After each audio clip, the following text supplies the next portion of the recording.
तो देख समस्ते काली आमर सरी वैदिक संस्कृत और लौकिक संस्कृत और मध्य भारतीय आर्य भाषार व्यायाम आरंभ करवा। तो मध्य भारतीय आर्य भाषा विषय में जिते काली आलोचना करथिले आमे देखिथिले ई संस्कृत रु प्राकृत सृष्टि होईची बा प्राकृत रु संस्कृत सृष्टि होईची याकु नै कि मत द्वित्व आमर रहितला और सेई मत द्वित्व को आधार करिके आमर दुईटा शिविर रहितले जो संपर्क कि काली आमे देखिथिले। तेबे आज आमे आलोचना करबा ए जो मध्य भारतीय भाषार बा मध्य भारतीय आर्य भाषा रहिला यार स्तर जेमिति कि आमे टिके समय आगु कोन कहिले ना पाली प्राकृत और अपभ्रंश ए तीनिटी स्तर देकी हमर मध्य भारतीय आर्य भाषार विकास हेतिला। तेबे प्रथम स्तर यार कोन थिला ना पाली भाषा जोटा कि ख्रीष्टपूर्व 500 रु नेकी ख्रीष्टपूर्व 200 पर्यंत यार व्याप्ति रहिथिला। तेबे ख्रीष्टपूर्व 200 बोली आमे जतेबेले कहउचंती तो आमे समस्ते ए जिंसटा बुझी परचंती जे अशोकंकर समय के कहि परिबो अशोकंकर समयटा कोटा अशोकंकर समय को शताब्दी को ख्रीष्टाब्द ख्रीष्टपूर्व सब छाड़ ख्रीष्टपूर्व रे अशोक थिले कि ख्रीष्टाब्द रे थिले सेटा टिके किए कहि परिबो मते।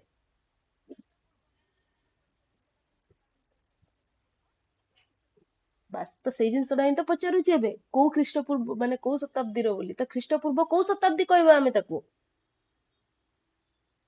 260 बीसी टा बा 260 जो कहला एटा ख्रीष्टपूर्व को शताब्दी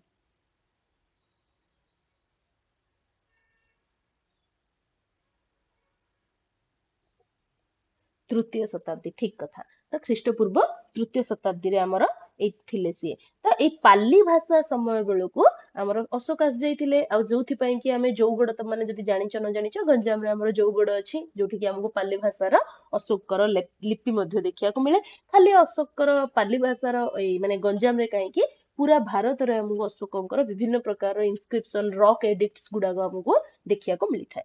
हो तो नेक्स्ट स्तर हमर कोन थिला बिले ना प्राकृत जो थी कि हमको एगेन दीटा रूप साहित्यिक अनुशासन भले भाव भाषा मान देखिया को मिलता जो थी कि ख्रीष्टपूर्व 200 रु नहीं कि 500 ख्रीष्टाब्द पर्यंत ई प्राकृत भाषार समय रही आसला हमर तृतीय स्तर जो थी कि आम अपभ्रंश भाषा को देखिया को पाइथिले आ अपभ्रंश ख्रीष्टाब्द 500 रु नहीं कि ख्रीष्टाब्द 1000 पर्यंत प्रचलित रही। तो एबे हमें प्रथम रे आलोचना करबा हमर ए पाली भाषा संपर्क रे पिले हला। तो पाली भाषा एबे जतेबेले एसएसबी रो भाइभा जो थिला भाइभा जणे माने हमर जो बैच रे थिले सेथिरे 3-4 जण जाइथिले भाइभा पाइका तो सेथिरे जणे मते कहउतले जे मैम मते पचारिले जे जो पाली शब्दटा रहिछि ई पाली शब्दर उत्पत्ति संपर्क रे से पचारथिले बा मते पचारिथिले पाली शब्दर उत्पत्ति कथा। तो ए पाली शब्द जो रही पाली भाषा पाई जो पाली बोली शब्दटा व्यवहार होछि तार उत्पत्ति बा व्युत्पत्ति संपर्क रे आमे प्रथम रे देखिबा। तो प्रथमतः विधुशेखर भट्टाचार्य कोन करथिले ना या संपर्क रे मतामत दैचंती से कोन कहिथिले ना जो मूलर संस्कृत शब्द रहिछि पंक्ति से पंक्ति शब्द रो यार विकास घटिछि। तो ए पंक्ति रु से परिवर्तनटा जो होइछि कोन ना प्रथम रे आछि पंक्ति तापर आछि पंक्ति तापर आछि पत्ती तापर आछि पट्टी तापर आछि पडी तापर आछि पल्ली आ पल्ली शब्द रु आछि पाली राइट। आ तांको अनुଯାयी ए जो पंक्ति शब्द रहिला यार अर्थ होउछि कोन ना शास्त्रीय भाषा बोली से मतामत दैचंती। तो ए जो शब्दटा जो उच्चारणगत पार्थक्य बा विभिन्न भाषिक प्रक्रिया माध्यम रे ए पंक्ति शब्द रु परवर्ती समय रे पाली शब्द रो आगमन होइछि बोली किए कहिचंती हमको विधुशेखर भट्टाचार्य। परवर्ती आसले कि हमर ना डॉक्टर वेल्सर आछंती जे कि कोन कहिचंती ना ए जो पाटळी शब्द रहिछि ए पाटळी शब्द रो पाली शब्द रो सृष्टि हिछि बोली से कहउचंती। से कोन कहले ना पाटळी पाटळी रु हिछि पाडळी पाडळी रु हिछि पावळी पावळी रु हिछि पाळी आ पाळी रु हिछि पाली। तो तांको अनुଯାयी ए जो पाली रहिछि ये होछि कोन ना पाटळी पुत्रर भाषा। एसएसबी रो पेपर रे थरे क्वेश्चन आस्थिला जे हमर पाली होछि पाटळी पुत्रर भाषा एहा किए कहिथिले तो ये मतामत मु किए देथिले ना से होचंती डॉक्टर वेल्सर। तो एठी जो माने पुराना पिला अछ मते टिके किए कहि परिबो को भाषिक प्रक्रिया माध्यम रे एठी पाडळी रु पावळी हिथिला टिके कहि परिबो बा अन्य माने भी जे जानिच मते कुह ए पाडळी रु पावळी होबाटा को भाषिक प्रक्रिया माध्यम रे परिवर्तन हिची। हमर बहुत थर प्रश्न आछी जे स्वर लोप व्यंजन लोप बा गोटे शब्द दिया हेउची और तो परिवर्तन रे जो भाषिक प्रक्रिया रो प्रयोग होईची से विषय रे पचरा होची। तो किए एठी मते कहि परिबो यार आंसर जल्दी जल्दी कुह।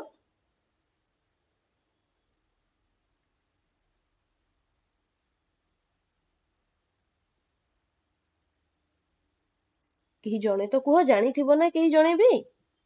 କେହି ବି ଜାଣିନ? ପୂଜା?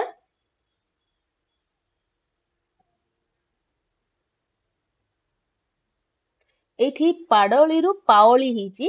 ଏଇଠି କୋଉ ଭାଷିକ ପ୍ରକ୍ରିୟା ମାଧ୍ୟମରେ ପରିବର୍ତ୍ତନଟା ହେଇଛି ସେଟା ଖାଲି ମତେ କୁହ। ଆମେ ପଢିଥିଲେ ଏ ବିଷୟରେ। ମଧ୍ୟ ସ୍ୱର ଲୋପ ହେଇଛି।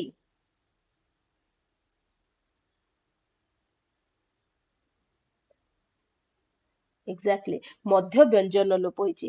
ଏଇ ଯୋଉ ଭାଷିକ ପ୍ରକ୍ରିୟା ଗୁଡାକ ପିଲେ ଦେଖ, ଏଇଟା ଆମର ବର୍ତ୍ତମାନ ସିଲାବସ ରେ ଇନକ୍ଲୁଡ ନାହିଁ, ମାନେ ସିଲାବସ ଯୋଉ ଆମେ ଦେଖୁଛନ୍ତି ସେଥିରେ ଇନକ୍ଲୁଡ ହେଇନି। କିନ୍ତୁ ଆମେ ଟିକେ ଆଗକୁ ଯେତେବେଳେ ଆମର ଏଇ ୟୁନିଟ୍ 1 କମ୍ପ୍ଲିଟ ହେଇଯିବ, ଆ ସାଙ୍ଗରେ କିଛିଟା ଆଡିସନାଲ କନସେପ୍ଟ ଯେମିତି ସେ ଭାଷିକ ପ୍ରକ୍ରିୟା ଗୁଡାକ ସମ୍ପର୍କରେ ଆମେ ଡିସ୍କସନ କରିବା। ତ ଏମିତି ବିଭିନ୍ନ ପ୍ରକାର ପ୍ରକ୍ରିୟା ମାଧ୍ୟମରେ ଏଇ ଶବ୍ଦ ବା ପାଟଳି ଶବ୍ଦର ପରିବର୍ତ୍ତନ ହେଇଛି ପାଲିକୁ ବୋଲି କହିଛନ୍ତି ଆମର ଡକ୍ଟର ୱେଲ୍ସ ସାର୍। ପରବର୍ତ୍ତୀ ଆସିଲେ କିଏ ନା ଭିକ୍ଷୁ ଶ୍ରୀ ଜଗଦୀଶ କାଶ୍ୟପ। ସିଏ କଣ କହୁଛନ୍ତି, ବା ତାଙ୍କର ଯୋଉ ରଚନା ଲେଖିଛନ୍ତି ସେ ପାଲି ମହାବ୍ୟାକରଣ, ତ ସେଇଥିର ଭୂମିକାରେ ସେ ଲେଖୁଛନ୍ତି ଯେ ଏଇ ଯୋଉ ପାଲିର ମୂଳ ହଉଛି କଣ ନା ସଂସ୍କୃତର ଯୋଉ ପର୍ଯ୍ୟାୟ ଶବ୍ଦ ରହିଛି, ସେଇ ପର୍ଯ୍ୟାୟ ଶବ୍ଦରୁ ପରିୟାୟ, ପରିୟାୟରୁ ପଲ୍ଲିଆୟ, ପଲ୍ଲିଆୟରୁ ପଲ୍ଲିୟ, ତାପରେ ଆସିଛି ପାଲି। ଆଉ ତାଙ୍କ ଅନୁଯାୟୀ ଏଇ ଯୋଉ ପରିୟାୟ ଶବ୍ଦ, ତାର ଅର୍ଥ ହଉଛି ବା ପାଲିର ଅର୍ଥ ହଉଛି କଣ, ଦେଶ ବା ଉପଦେଶ ବୋଲି ସିଏ କହିଛନ୍ତି ୟାକୁ। ସେମିତି ହିଁ ଆହୁରି କିଛି ବିଦ୍ୱାନ ରହିଛନ୍ତି ଯାହା ଅନୁଯାୟୀ ଏଇ ଯୋଉ ପାଲିର ମୂଳ ହଉଛି ପଲ୍ଲୀ, ଆଉ ପଲ୍ଲୀ ଜନତାର ଭାଷା ହିଁ ପାଲି ଭାବରେ ପରିଚିତ ବୋଲି କିଛି ଆଲୋଚକ ମଧ୍ୟ କହିଛନ୍ତି। ଆଉ ଗୋଟେ ମତ ମଧ୍ୟ ଆମକୁ ଦେଖିବାକୁ ମିଳେ କଣ ନା ଯୋଉ ପ୍ରାକୃତ ଶବ୍ଦରୁ ଏଇ ପାଲି ଶବ୍ଦର ବ୍ୟୁତ୍ପନ୍ନ ହେଇଛି। ଭଣ୍ଡାରକର କହିଛନ୍ତି ଯେ ପାଲି ହଉଛି କଣ ନା ଏଇ ଯୋଉ ପ୍ରାକୃତ ରହିଛି ୟାର ପ୍ରାଚୀନତମ ରୂପ। ଏଗେନ୍ ଏଇଠି ବୁଝ, ଏଇ ଯୋଉ ପାଲି ରହିଛି ଏଇ ପାଲିଟା କଣ ନା ପ୍ରାକୃତର ପ୍ରାଚୀନତମ ରୂପ ବୋଲି ସେ କହୁଛନ୍ତି। ଆଉ ପାଲି ଗୋଟେ ସ୍ୱତନ୍ତ୍ର ଭାଷା ନୁହେଁ ବୋଲି ମଧ୍ୟ ୟା ଦ୍ୱାରା ସିଏ କହୁଛନ୍ତି। ପୁଣି ବାକର ନାଗଲ ମଧ୍ୟ ଏଇ ମତକୁ ସମର୍ଥନ କରିଛନ୍ତି। ଆଉ ଏଇଟା ପ୍ରାକୃତ ବିଶେଷ ହେଇଥିବାରୁ ପ୍ରାକୃତ ଶବ୍ଦରୁ ସୃଷ୍ଟ ପାଲି ନାମ ଗ୍ରହଣ କରିଛି ବୋଲି ସିଏ ମଧ୍ୟ ମତାମତ ଦେଇଛନ୍ତି। ସେ କଣ କହୁଛନ୍ତି ନା ୟାର ଯୋଉ ମାନେ ପରିବର୍ତ୍ତନଟାକୁ ଦର୍ଶାଇବା ପାଇଁ ସେ କହିଛନ୍ତି ଯେ ପ୍ରାକୃତରୁ ସୃଷ୍ଟି ହେଇଛି ପାକଟ, ପାକଟରୁ ପାଗଡ, ପାଗଡରୁ ପାଅଳ, ପାଅଳରୁ ପାଳ, ପାଳରୁ ପାଳି, ଆଉ ସେଇ ପାଳିଟା ପରବର୍ତ୍ତୀ ସମୟରେ ପାଲି ଭାବରେ ବ୍ୟବହାର ହେଇଛି। ଠିକ, ତାପରେ ପୁଣି କଣ କୁହାଯାଉଛି ନା ଆହୁରି ମତ ଦେଖିବାକୁ ମିଳେ ଯେ ପ୍ରାଳୟ ଶବ୍ଦ କଥା କୁହାଯାଉଛି, ଯୋଉଥିରେ କି ସେ କଣ କହୁଛନ୍ତି ନା ପ୍ରାଳୟ, ଯାହାର କି ଅର୍ଥ କଣ ନା ପଡୋଶୀ, ବା ପ୍ରାଳୟକ, ଏଇ ଦିଟା ଶବ୍ଦରୁ ଆସିଛି ପାଲି ଶବ୍ଦ ବୋଲି। ପରିବର୍ତ୍ତନ ହିସାବରେ ସେ ଦେଖେଇଛନ୍ତି କଣ ନା ପ୍ରାଳୟକ, ପାଳେୟ, ପାଳିୟ, ପୁଣି ପାଳି, ଆଉ ସେଇ ପାଳିଟା ହିଁ ପାଲି ଭାବରେ ମାନେ ବ୍ୟବହାର ହେଇଛି। ତ ତମାନେ ଯଦି ଜାଣିଥିବ ତାହେଲେ ଯେତେବେଳେ ଆମେ ସଂସ୍କୃତ ବ୍ୟବହାର କରୁଥିଲେ ବା ସଂସ୍କୃତ ଭାଷାର ବ୍ୟବହାର କରୁଥିଲେ, ସଂସ୍କୃତ ଭାଷାରେ ଳ ଆଉ ଲ ଏଇ ଦିଟାର ସ୍ୱତନ୍ତ୍ର ଉଚ୍ଚାରଣ ନାହିଁ ପିଲେ ହେଲା। ଯେତେବେଳେ ସଂସ୍କୃତର ବ୍ୟବହାର ହଉଥିଲା ସେତେବେଳେ ସବୁ ଜାଗାରେ ଲ ର ବ୍ୟବହାର ଫଲଂ, ଜଲଂ ଏଇଭଳିଆ ବ୍ୟବହାର ହଉଥିଲା। ଳ ର ମାତ୍ର ଗୋଟିଏ ବ୍ୟବହାର ଯୋଉଟା କି ହଉଛି ଅଗ୍ନି ମିଳେ ପୁରୋହିତମ ବୋଲି ଗୋଟେ ଶବ୍ଦ ଆମର ଦେଖିବାକୁ ମିଳିଥିଲା, ଆଉ ସେଇଠି ହିଁ ଳ ବ୍ୟବହାର ହେଇଥିଲା ହେଲା। ବାକି ନହେଲେ ସ୍ୱତନ୍ତ୍ର ବ୍ୟବହାର ଦେଖିବାକୁ ମିଳୁନଥିଲା। ଧୀରେ ଧୀରେ ଯେତେବେଳେ ବିକାଶ ହେଇଛି ସେତେବେଳକୁ ଓଡିଆ ସ୍ତରକୁ ଆସିଲା ବେଳକୁ ଆମେ ଳ ଆଉ ଲ ର ସ୍ୱତନ୍ତ୍ର ବ୍ୟବହାର କରିଛନ୍ତି। ଯେମିତି କି ଫଳ, ଜଳ, ପୁଣି ଆମେ ମୂଲ ବା ଏମିତି ଫୁଲ, ଲ ଆଉ ଳ ର ସ୍ୱତନ୍ତ୍ର ବ୍ୟବହାର ମାନ କରିଛନ୍ତି। ସେଇଥିପାଇଁ ଦେଖ ଏଠି ପାଳିରୁ ପାଲି ହବାକୁ ଗୋଟେ ପରିବର୍ତ୍ତନ ଭାବରେ ଚିହ୍ନ କରାଯାଇ ନାହିଁ ହେଲା। କେହି କନଫ୍ୟୁଜ ହବନି ମ୍ୟାମ ପାଳି ଆଉ ପାଲି ସମାନ କାହିଁକି ଲେଖା ହେଇଯାଇଛି। ଠିକ ଅଛି, ନେକ୍ସଟ ଦେଖ ପୁଣି ଆହୁରି କଣ କୁହାଯାଇଛି ଆମର ଏଠି ନା ଯେତେବେଳେ ଭିକ୍ଷୁ ସିଦ୍ଧାର୍ଥ ଆସିଛନ୍ତି ସିଏ କଣ କହୁଛନ୍ତି ନା ଯୋଉ ପାଠ ଶବ୍ଦରୁ ଏଇ ପାଲି ଶବ୍ଦର ଉତ୍ପତ୍ତି ହେଇଛି।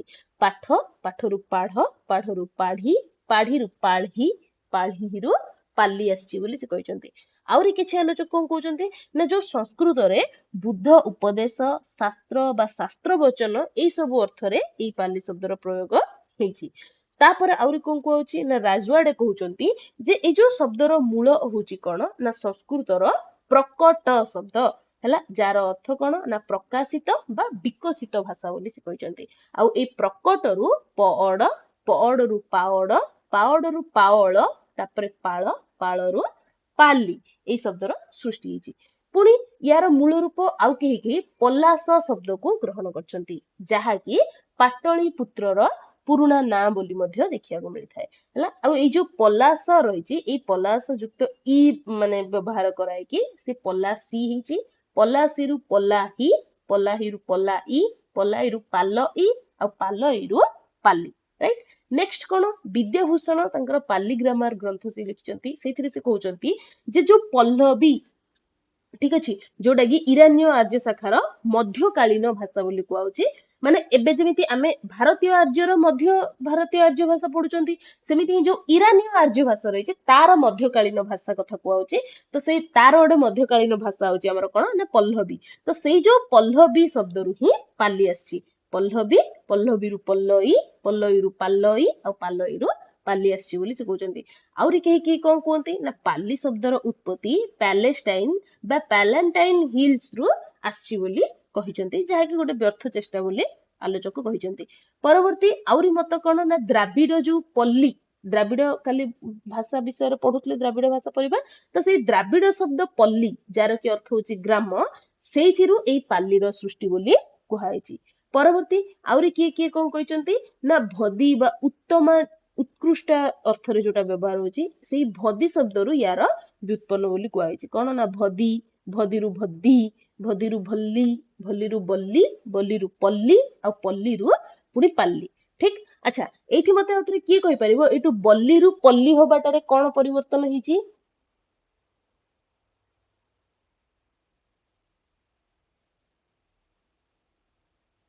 କିଏ କହିପାରିବ ଏଇଟା?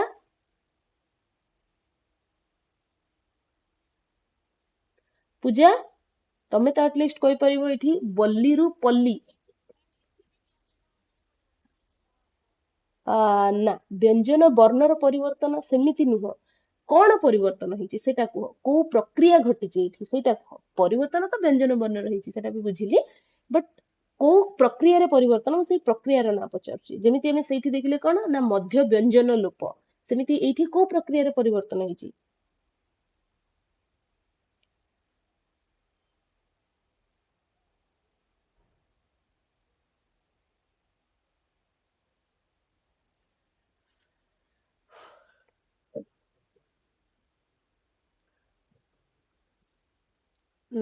ନା, ଏଠି ତ ପ ଆଉ ବ ଉଭୟ ତ ବର୍ଗ ବ୍ୟଞ୍ଜନ, ପ ବର୍ଗରେ ହିଁ ଦିଟା ଯାକ ଆସନ୍ତି ନା। ଆଉ ଟିକେ ବୁଦ୍ଧି ଖଟି ଦିଅ, ହେଇଯିବ, ପାଖାପାଖି ଆସିଛ, ମନେ ପକାଅ କି ଟିକେ। ସଘୋଷ ଅଘୋଷ ବ୍ୟଞ୍ଜନ ଆଧାରରେ ଟିକେ ଦେଖିଲ ସମସ୍ତେ।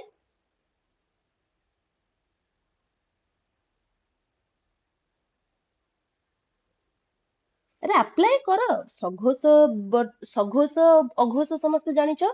ଅଘୋଷ ବ୍ୟଞ୍ଜନ କୋଉ କୋଉ ବର୍ଗ ଗୁଡାକ ଆମର, ବା କୋଉ କୋଉ ଧ୍ୱନି ଗୁଡାକ?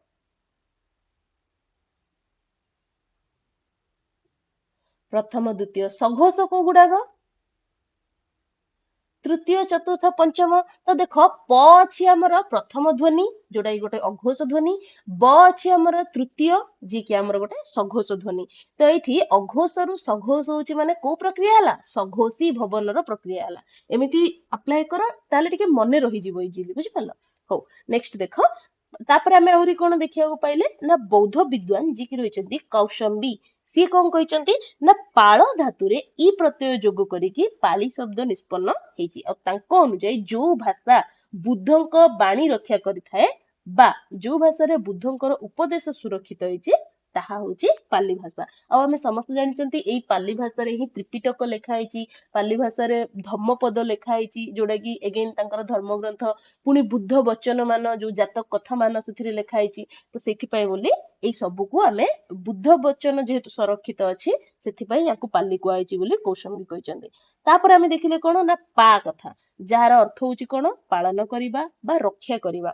ତ ଏଇ ପା ଧାତୁରେ ଏଳି, ଯାହାର ମାନେ ଏଣିଚୁରୁ ଯୋଉଟା ନିଆଯାଇଛି, ତ ସେଇ ପ୍ରତ୍ୟୟ ଯୋଗ କରିକି କେତେକ ପାଲି ଶବ୍ଦର ବ୍ୟୁତ୍ପତ୍ତିକୁ ଦର୍ଶାଇବା ପାଇଁ ଚେଷ୍ଟା କରିଛନ୍ତି।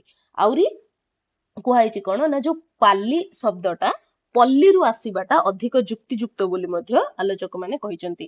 ତାର କାରଣ ସ୍ୱରୂପ ସେମାନେ କଣ କହୁଛନ୍ତି ଦେଖ, ନା ଏଇ ଯୋଉ ପାଲି ଭାଷା ରହିଛି ଇଏ ହଉଛି କଣ ନା ପଲ୍ଲୀର ଜନତା ବା ଯୋଉ ସାଧାରଣ ଲୋକ ରହିଛନ୍ତି ସେଇମାନଙ୍କର ଭାଷା ହେଲା। ଆଉ ପାଲି ଶବ୍ଦ ପଲ୍ଲୀ ବା ଗାଁ ଅର୍ଥରେ ବା ଗ୍ରାମ ଅର୍ଥରେ ବ୍ୟବହୃତ। ପୁଣି ଓଡ଼ିଆରେ ଯୋଉ ଭଳି ଭାବରେ ଆମେ ବରପଲ୍ଲୀ, ଧନୁପଲ୍ଲୀ, ଅନ୍ତପାଲ୍ଲୀ ଏଇ ସବୁର ବ୍ୟବହାର କରିଥାନ୍ତି। ଆହୁରି ହେମଚନ୍ଦ୍ର କଣ କହୁଛନ୍ତି ନା ପଲ୍ଲୀ ଶବ୍ଦର ଗୋଟେ ରୂପ ହଉଛି କଣ ନା ପଡ୍ଡି। ଠିକ, ତ ଏଇ ପଡ୍ଡିର ଆଧୁନିକ ଆର୍ଯ୍ୟ ଭାଷା ରୂପ ହଉଛି କଣ ନା ପଡା, ଯୋଉଟା କି ଗାଁ ଅର୍ଥରେ ବ୍ୟବହାର ହଉଛି। ଖରପଡା, ଝରପଡା ଏମିତି ନାଁ ଗୁଡାକ ବି ତମେ ଶୁଣିଥିବ। ଆହୁରି ଗୋଟେ ଅର୍ଥ କଣ ଦିଆଯାଇଛି ଦେଖ ନା ଏଇ ପଲ୍ଲୀ ଶବ୍ଦର ପଙ୍କ୍ତି ସହିତ ଅଧିକ ସମ୍ବନ୍ଧ ରହିଛି ବା ପଙ୍କ୍ତି ସହିତ ମଧ୍ୟ ସମ୍ବନ୍ଧ ରହିଛି ବୋଲି କୁହାଯାଉଛି। ଆଉ ଏଇ ପଙ୍କ୍ତିର ଅର୍ଥ ହଉଛି କଣ ସମୂହ, ଯୋଉଟା କି ଜନସମୂହ ହେଲା ବା ଜନସାଧାରଣ ହେଲା ଏମାନଙ୍କ ଅର୍ଥରେ ବ୍ୟବହାର କରାଯାଇଛି।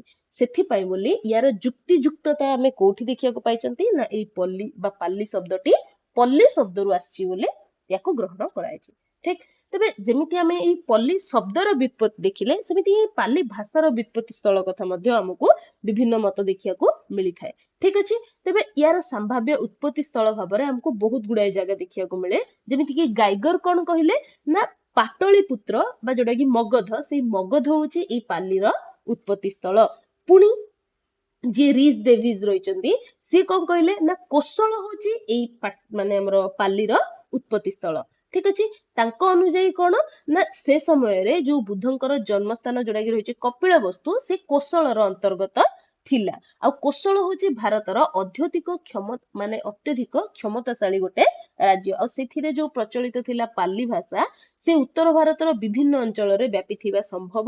ଏଠି ଦେଖ ବ୍ୟାପିଥିବ ଯୋଉ କୁହାଉଛି ଏଇଟା ସମ୍ଭାବ୍ୟ ଦର୍ଶାଇଛି ହେଲା, ତ ବ୍ୟାପିଥିବାଟା ସମ୍ଭବ। ଆଉ ବୁଦ୍ଧ ଦେବ ସେଇ ଭାଷାରେ ଧର୍ମ ପ୍ରଚାର କରିଥିଲେ, ସେଥିପାଇଁ ପାଲ୍ଲୀ ହଉଛି ବୁଦ୍ଧ ଦେବଙ୍କର ମାତୃଭାଷା ବୋଲି ସିଏ ଦର୍ଶାଇବା ପାଇଁ ଚେଷ୍ଟା କରିଛନ୍ତି। ଆଉ ଯେହେତୁ ବୁଦ୍ଧଙ୍କର ମାତୃଭାଷା ଆଉ ବୁଦ୍ଧ ହଉଛନ୍ତି କପିଳବସ୍ତୁର, ଆଉ କପିଳବସ୍ତୁ ସେ ସମୟର କୋଶଳ ଅନ୍ତର୍ଗତ ରହିଥିଲା, ସେଇଥିପାଇଁ ୟାର ଉତ୍ପତ୍ତି ସ୍ଥଳ ହଉଛି କୋଶଳ ବୋଲି ସେ କହୁଛନ୍ତି। ପୁଣି ଆହୁରି ଆସିଛି କଣ ନା କଳିଙ୍ଗ। ଏଇ ମତର ପ୍ରଚାରକ ଯଦି ଆମେ ଦେଖୁଛନ୍ତି ତାହେଲେ ସେ ହଉଛନ୍ତି କିଏ ନା ଓଲ୍ଡନବର୍ଗ ଆଉ ମ୍ୟାକ୍ସ ମୁଲର। ସେମାନଙ୍କ ଅନୁଯାୟୀ କଣ ରହିଛି, ତାଙ୍କ ଅନୁଯାୟୀ ହଉଛି ଯୋଉ ଖଣ୍ଡଗିରିର ହାତୀଗୁମ୍ଫା ଶିଳାଲେଖରେ ଭାଷା ରହିଛି ଆଉ ପାଲ୍ଲୀ ଭାଷାର ଲକ୍ଷଣ ଦୃଷ୍ଟିରୁ ପ୍ରାୟ ସମାନ ଏଇ ଦିଟା ଯାକର ଲକ୍ଷଣ ଦେଖିବାକୁ ମିଳିଥାଏ। ଆଉ ଭାରତର ଯୋଉ ବୌଦ୍ଧ ଧର୍ମ ପ୍ରଚାରକ ମାନେ କଳିଙ୍ଗର ବନ୍ଦର ଦେଇକି ସେମାନେ କଣ କରୁଥିଲେ ନା ସିଂହଳକୁ ଯାଉଥିଲେ, ଆଉ ସିଂହଳ ସହିତ କଳିଙ୍ଗର ଭଲ ସମ୍ପର୍କ ମଧ୍ୟ ରହିଥିଲା। ଆଉ କଳିଙ୍ଗର ଏଇ ଯୋଉ ପାଲ୍ଲୀ ଭାଷା ସିଂହଳୀ ଭାଷୀ ମାନେ ବୁଝି ପାରୁଥିଲେ ମଧ୍ୟ। ପୁଣି ଯୋଉ ଧର୍ମ ପ୍ରଚାରକ ମାନେ ରହିଥିଲେ ସେମାନେ କଣ କରୁଥିଲେ, ସିଂହଳରେ ଧର୍ମ ପ୍ରଚାରର ସୁବିଧା କାରଣରୁ ବା ସୁବିଧା ଦୃଷ୍ଟିରୁ କଳିଙ୍ଗବାସୀଙ୍କୁ ସାଙ୍ଗରେ ନଉଥିଲେ। ଆଉ କଳିଙ୍ଗର ଏଇ ଯୋଉ ପାଲ୍ଲୀ ଭାଷାରେ ମଧ୍ୟ ସେମାନେ ପ୍ରଚାର କରିଥିଲେ ବୋଲି ମତ ଦେଇଛନ୍ତି। ଆଉ ଏଇ ଓଲ୍ଡନବର୍ଗ ଆଉ ମ୍ୟାକ୍ସ ମୁଲର ଏମାନେ କଳିଙ୍ଗକୁ ପାଲ୍ଲୀ ଭାଷାର ଉତ୍ପତ୍ତି ସ୍ଥଳ ଭାବରେ ଗ୍ରହଣ କରିଥିଲେ। ସେମିତି ଆହୁରି ଗୋଟେ ସ୍ଥାନକୁ ଗ୍ରହଣ କରାଯାଇଛି ପାଲ୍ଲୀର ଉତ୍ପତ୍ତି ସ୍ଥଳ ଭାବରେ, ସିଏ ହଉଛି କିଏ ନା ଉଜ୍ଜୟିନୀ। ୟାକୁ କିଏ କହୁଛନ୍ତି ବା ୟାକୁ କିଏ ଗ୍ରହଣ କରିଛନ୍ତି, ସିଏ ହେଲେ ୱେଷ୍ଟରଗାର୍ଡ। ତାଙ୍କ ଅନୁଯାୟୀ କଣ ନା ଯୋଉ ସିଂହଳରେ ପ୍ରଚଳିତ ଥିଲା ପାଲ୍ଲୀ ତ୍ରିପିଟକ ଗ୍ରନ୍ଥର ଭାଷା ହଉଛି କଣ ନା ଉଜ୍ଜୟିନୀର ଭାଷା। ଠିକ, ଆଉ ସିଂହଳରେ ଯୋଉ ବୌଦ୍ଧ ଧର୍ମର ପ୍ରଧାନ ପ୍ରଚାରକ ଅଶୋକଙ୍କର ପୁତ୍ର ଯିଏ ରହିଥିଲେ କଣ ନା ମହେନ୍ଦ୍ର, ସିଏ କଣ କରୁଥିଲେ ନା ବିଦିଶାରେ ବଢିଥିଲେ ଆଉ ପାଲ୍ଲୀ ଭାଷାର ବ୍ୟବହାର ମଧ୍ୟ କରୁଥିଲେ ସିଏ। ଠିକ, ତ ଫ୍ରାଙ୍କେ ଆଉ ଷ୍ଟେନକୋନ ଏମାନେ ସମସ୍ତେ ଏଇ ମତର ସମର୍ଥକ ଥିଲେ ଯେ ପାଲ୍ଲୀ ହଉଛି ଉଜ୍ଜୟିନୀର ଭାଷା ବୋଲି। ତ ଏଇଭଳି ଭାବରେ ଆମକୁ କଣ ଦେଖିବାକୁ ମିଳିଛି ନା ପାଲ୍ଲୀର ଉତ୍ପତ୍ତି ସ୍ଥଳ ଭାବରେ ମଧ୍ୟ ଭିନ୍ନ ଭିନ୍ନ ସ୍ଥାନକୁ ଦେଖିବାକୁ ମିଳିଛି। ତାପରେ ଆଉ ଗୋଟେ ମତ ଆମକୁ ଦେଖିବାକୁ ମିଳେ ପ୍ରହ୍ଲାଦ ପ୍ରଧାନ ବା ପ୍ରଫେସର ପ୍ରହ୍ଲାଦ ପ୍ରଧାନଙ୍କ ଅନୁଯାୟୀ। ସିଏ କଣ କହୁଛନ୍ତି ନା ମାଗଧୀ ଏଇ ପାଲ୍ଲୀର ଉତ୍ପତ୍ତି ସ୍ଥଳ ହବାଟା ଅଧିକ ସମ୍ଭବ ବୋଲି ସେ ଗ୍ରହଣ କରିଛନ୍ତି। କାରଣ କଣ ନା ଯୋଉ ମାଗଧୀ ପ୍ରାକୃତ ଭାଷା ରହିଛି ତା ସହିତ ପାଲ୍ଲୀର ସମ୍ପର୍କ ଆମକୁ ଅତି ନିବିଡ ଭାବରେ ଦେଖିବାକୁ ମିଳେ। ଆଉ ପୁଣି କେହି କେହି କଣ ନା ଏଇ ପାଲ୍ଲୀକୁ ଅର୍ଦ୍ଧ ମାଗଧୀ ବୋଲି ମଧ୍ୟ କହିଥାନ୍ତି। ଆମେ ଯେତେବେଳେ ଆଗକୁ ପ୍ରାକୃତ ଭାଷା ସମ୍ପର୍କରେ ଆଲୋଚନା କରିବା ସେତେବେଳେ ଆମେ ଦେଖିବା ମାଗଧୀ ପ୍ରାକୃତ ଆଉ ଅର୍ଦ୍ଧ ମାଗଧୀ ପ୍ରାକୃତ ଦିଟା ଭିନ୍ନ ବୋଲି ଆମେ ଦେଖିବାକୁ ପାଇଛନ୍ତି। ତ ସେଇ ଯୋଉ ଅର୍ଦ୍ଧ ମାଗଧୀ ପ୍ରାକୃତଟାକୁ କେହି କେହି କଣ କରିଛନ୍ତି ନା ଏଇ ପାଲ୍ଲୀ ବୋଲି ଗ୍ରହଣ କରିଛନ୍ତି। ଆଉ ଏଇ ଯୋଉ ଅର୍ଦ୍ଧ ମାଗଧୀର ଅର୍ଦ୍ଧେକ ନିଶ୍ଚୟ ମାଗଧୀ ପ୍ରାକୃତ ଆଉ ବାକି ଅର୍ଦ୍ଧେକ ସମ୍ପର୍କରେ ଭିନ୍ନ ଭିନ୍ନ ମତ ପ୍ରକାଶ ପାଇଥାଏ, ଯୋଉଥିରେ କି ମହାରାଷ୍ଟ୍ରୀ, ସୌରସେନୀ ବା ପୈଶାଚୀ ପ୍ରାକୃତ ହେଇପାରେ ବୋଲି ବା ସମ୍ଭବତଃ ହେଇଥିବ ବୋଲି ଗ୍ରହଣ କରାଯାଇଛି। ଠିକ, ତେବେ ଏତିକି ଥିଲା ଆମର କଣ ନା ପାଲ୍ଲୀର ଯୋଉ ବ୍ୟୁତ୍ପତ୍ତି ସ୍ଥଳ କଥା ବା ବ୍ୟୁତ୍ପତ୍ତି ସ୍ଥଳର ଆଲୋଚନା। ତେବେ ଏବେ ଆମେ ଯଦି ଦେଖିବା ଏହାର ବିକାଶ ସ୍ଥଳ କଥା, ତାହେଲେ ପାଲ୍ଲୀର ପ୍ରଥମ ପର୍ଯ୍ୟାୟରେ କଣ ହେଇଥିଲା ନା ଏହା ବୈଦିକ ସଂସ୍କୃତର ନିକଟବର୍ତ୍ତୀ ରହିଥିଲା। ତେବେ ଏଗେନ୍ ଏଇଠି ଦେଖ ହୁଏତ ବୈଦିକ ସଂସ୍କୃତ ଆଉ ପାଲ୍ଲୀ ୟା ମଝିରେ ଗୋଟେ ସ୍ତର ଦେଖିବାକୁ ମିଳିଥିଲା ଲୌକିକ ସଂସ୍କୃତର, କିନ୍ତୁ ପାଲ୍ଲୀର ଯୋଉ ଲକ୍ଷଣ ଥିଲା ତାହା କଣ ନା ବୈଦିକ ସଂସ୍କୃତ ସହିତ ବହୁ ସାମ୍ୟ ରଖିଥିଲା ବୋଲି କହିପାରିବା। ଠିକ ପରବର୍ତ୍ତୀ ସମୟ ବେଳକୁ ଯୋଉ ସ୍ଥାନୀୟ ପ୍ରାକୃତର ଲକ୍ଷଣ ମାନ ଆମକୁ ଦେଖିବାକୁ ମିଳିଥିଲା ବା ସ୍ଥାନୀୟ ପ୍ରାକୃତର ଲକ୍ଷଣ ସେଇଥିରେ ଦେଖାଯାଇଥିଲା ଆଉ ତାର ରୂପ ପରିବର୍ତ୍ତିତ ହେଇଥିଲା ବୋଲି କୁହାଯାଇଛି। ପୁଣି ଯୋଉ ଯୋଉ ଜାଗାରେ ବା ଯୋଉ ଯୋଉ ସ୍ଥାନର ପ୍ରାକୃତର ପ୍ରଭାବ ୟା ଉପରେ ପଡିଛି ସେ ସ୍ଥାନରେ ୟାର ବିକାଶ ଘଟିଥିଲା ବୋଲି ଅନୁମାନ କରାଯାଇଛି। ଆଉ ସେତିକି ବେଳକୁ ଆମେ କଣ କରନ୍ତି ନା ମହାରାଷ୍ଟ୍ର, ସୁରସେନ, ପିଶାଚ ଏଭଳି ବହୁ ସ୍ଥାନକୁ ଦେଖିବା ପାଇଁ ପାଇଥାନ୍ତି। ଠିକ ଅଛି ପିଲେ। ତେବେ ଏଇ ଯୋଉ ସ୍ଥାନ ଗୁଡାକ ଦିଆଯାଇଛି ଯେମିତି କି ମହାରାଷ୍ଟ୍ର ମାନେ ଗୋଟେ ଭୂଖଣ୍ଡ ବିଷୟରେ କୁହାହଉଛି କୋଉଟା ନା ଯୋଉ ବିନ୍ଧ୍ୟ ପର୍ବତର ଦକ୍ଷିଣରେ ଥିବା ଅଞ୍ଚଳଟା ଯୋଉଟା କି ବର୍ତ୍ତମାନର ମହାରାଷ୍ଟ୍ର ବୋଲି ଆମେ କହିପାରିବା। ସେମିତି ସୁରସେନ ଯୋଉଟା କି ବର୍ତ୍ତମାନର ମଥୁରା ଆଉ ମଧ୍ୟପ୍ରଦେଶ ଯୋଉ ଅଞ୍ଚଳଟା ରହିଛି ସେଇ ଅଞ୍ଚଳ ବୋଲି ଆମେ କହିପାରିବା। ସେମିତି ପିଶାଚ, ଏଇ ପିଶାଚକୁ ନେଇକି ବହୁତ ମାନେ ମତ ଦ୍ୱିତ୍ୱ ଦେଖିବାକୁ ମିଳେ। କେହି କେହି କୈକେୟ, ବାଲ୍ହକ, ସିଂହ, ନେପାଳ ଏମିତି ଭିନ୍ନ ଭିନ୍ନ ସ୍ଥାନକୁ ଏଇ ପିଶାଚ ରାଜ୍ୟ ବୋଲି ଦେଖିବା ପାଇଁ ଚେଷ୍ଟା କରିଛନ୍ତି। ତ ଏମିତି ବହୁତ ଗୁଡାଏ ସ୍ଥାନ ଏହାର ବିକାଶ ସ୍ଥଳ ବୋଲି କୁହାଯାଇଛି। ତେବେ ଏଇ ଯୋଉ ପାଲି ରହିଥିଲା ପିଲେ, ପାଲିଟା ଆମକୁ ଦିଟା ରୂପରେ ଦେଖିବାକୁ ମିଳିଥିଲା ହେଲା। ଗୋଟେ ଥିଲା କଣ ନା ସାହିତ୍ୟିକ ପାଲି ଭାଷା, ଆଉ ଗୋଟେ ଥିଲା ଆମର ଅନୁଶାସନୀୟ ପାଲି ଭାଷା। ତେବେ ସାହିତ୍ୟିକ ପାଲି ଭାଷାଟା କଣ ଥିଲା ସେଇଟା ପ୍ରଥମରେ ଦେଖିନିଅ। ପ୍ରଥମତଃ ଯୋଉ ସବୁ ସମୟରେ ଯୋଉ ଲୌକିକ ଭାଷାର ଗୋଟେ ଶିଷ୍ଟ ରୂପ ଆମକୁ ଦେଖିବାକୁ ମିଳିଥାଏ ଆଉ ସେଇ ଶିଷ୍ଟ ରୂପକୁ ଆଧାର କରିକି ଆମର ଗୋଟେ ସାହିତ୍ୟିକ ଭାଷା ତିଆରି ହୁଏ। ଯେମିତିକି ବର୍ତ୍ତମାନ ମଧ୍ୟ ତମମାନେ ଦେଖୁଛ ଆମର ଆଞ୍ଚଳିକ ଭେଦ ରହିଛି। ଓଡିଆ ଭାଷା ଯେତେବେଳେ ଆମେ କହୁଛନ୍ତି ଆମେ ଗଞ୍ଜାମକୁ ଯିବା ସେଇଠି ଟିକେ ଅଞ୍ଚଳ ଭେଦ ଟିକେ ଅଲଗା ପ୍ରକାରର ଭାଷା, ଆମେ ବାଲେଶ୍ୱର ଯିବା ସେଇଠି ଓଡିଆ ପ୍ରଚଳିତ ଥିଲେ ବି ତାର ଟିକେ ରୂପ ଅଲଗା ହବ।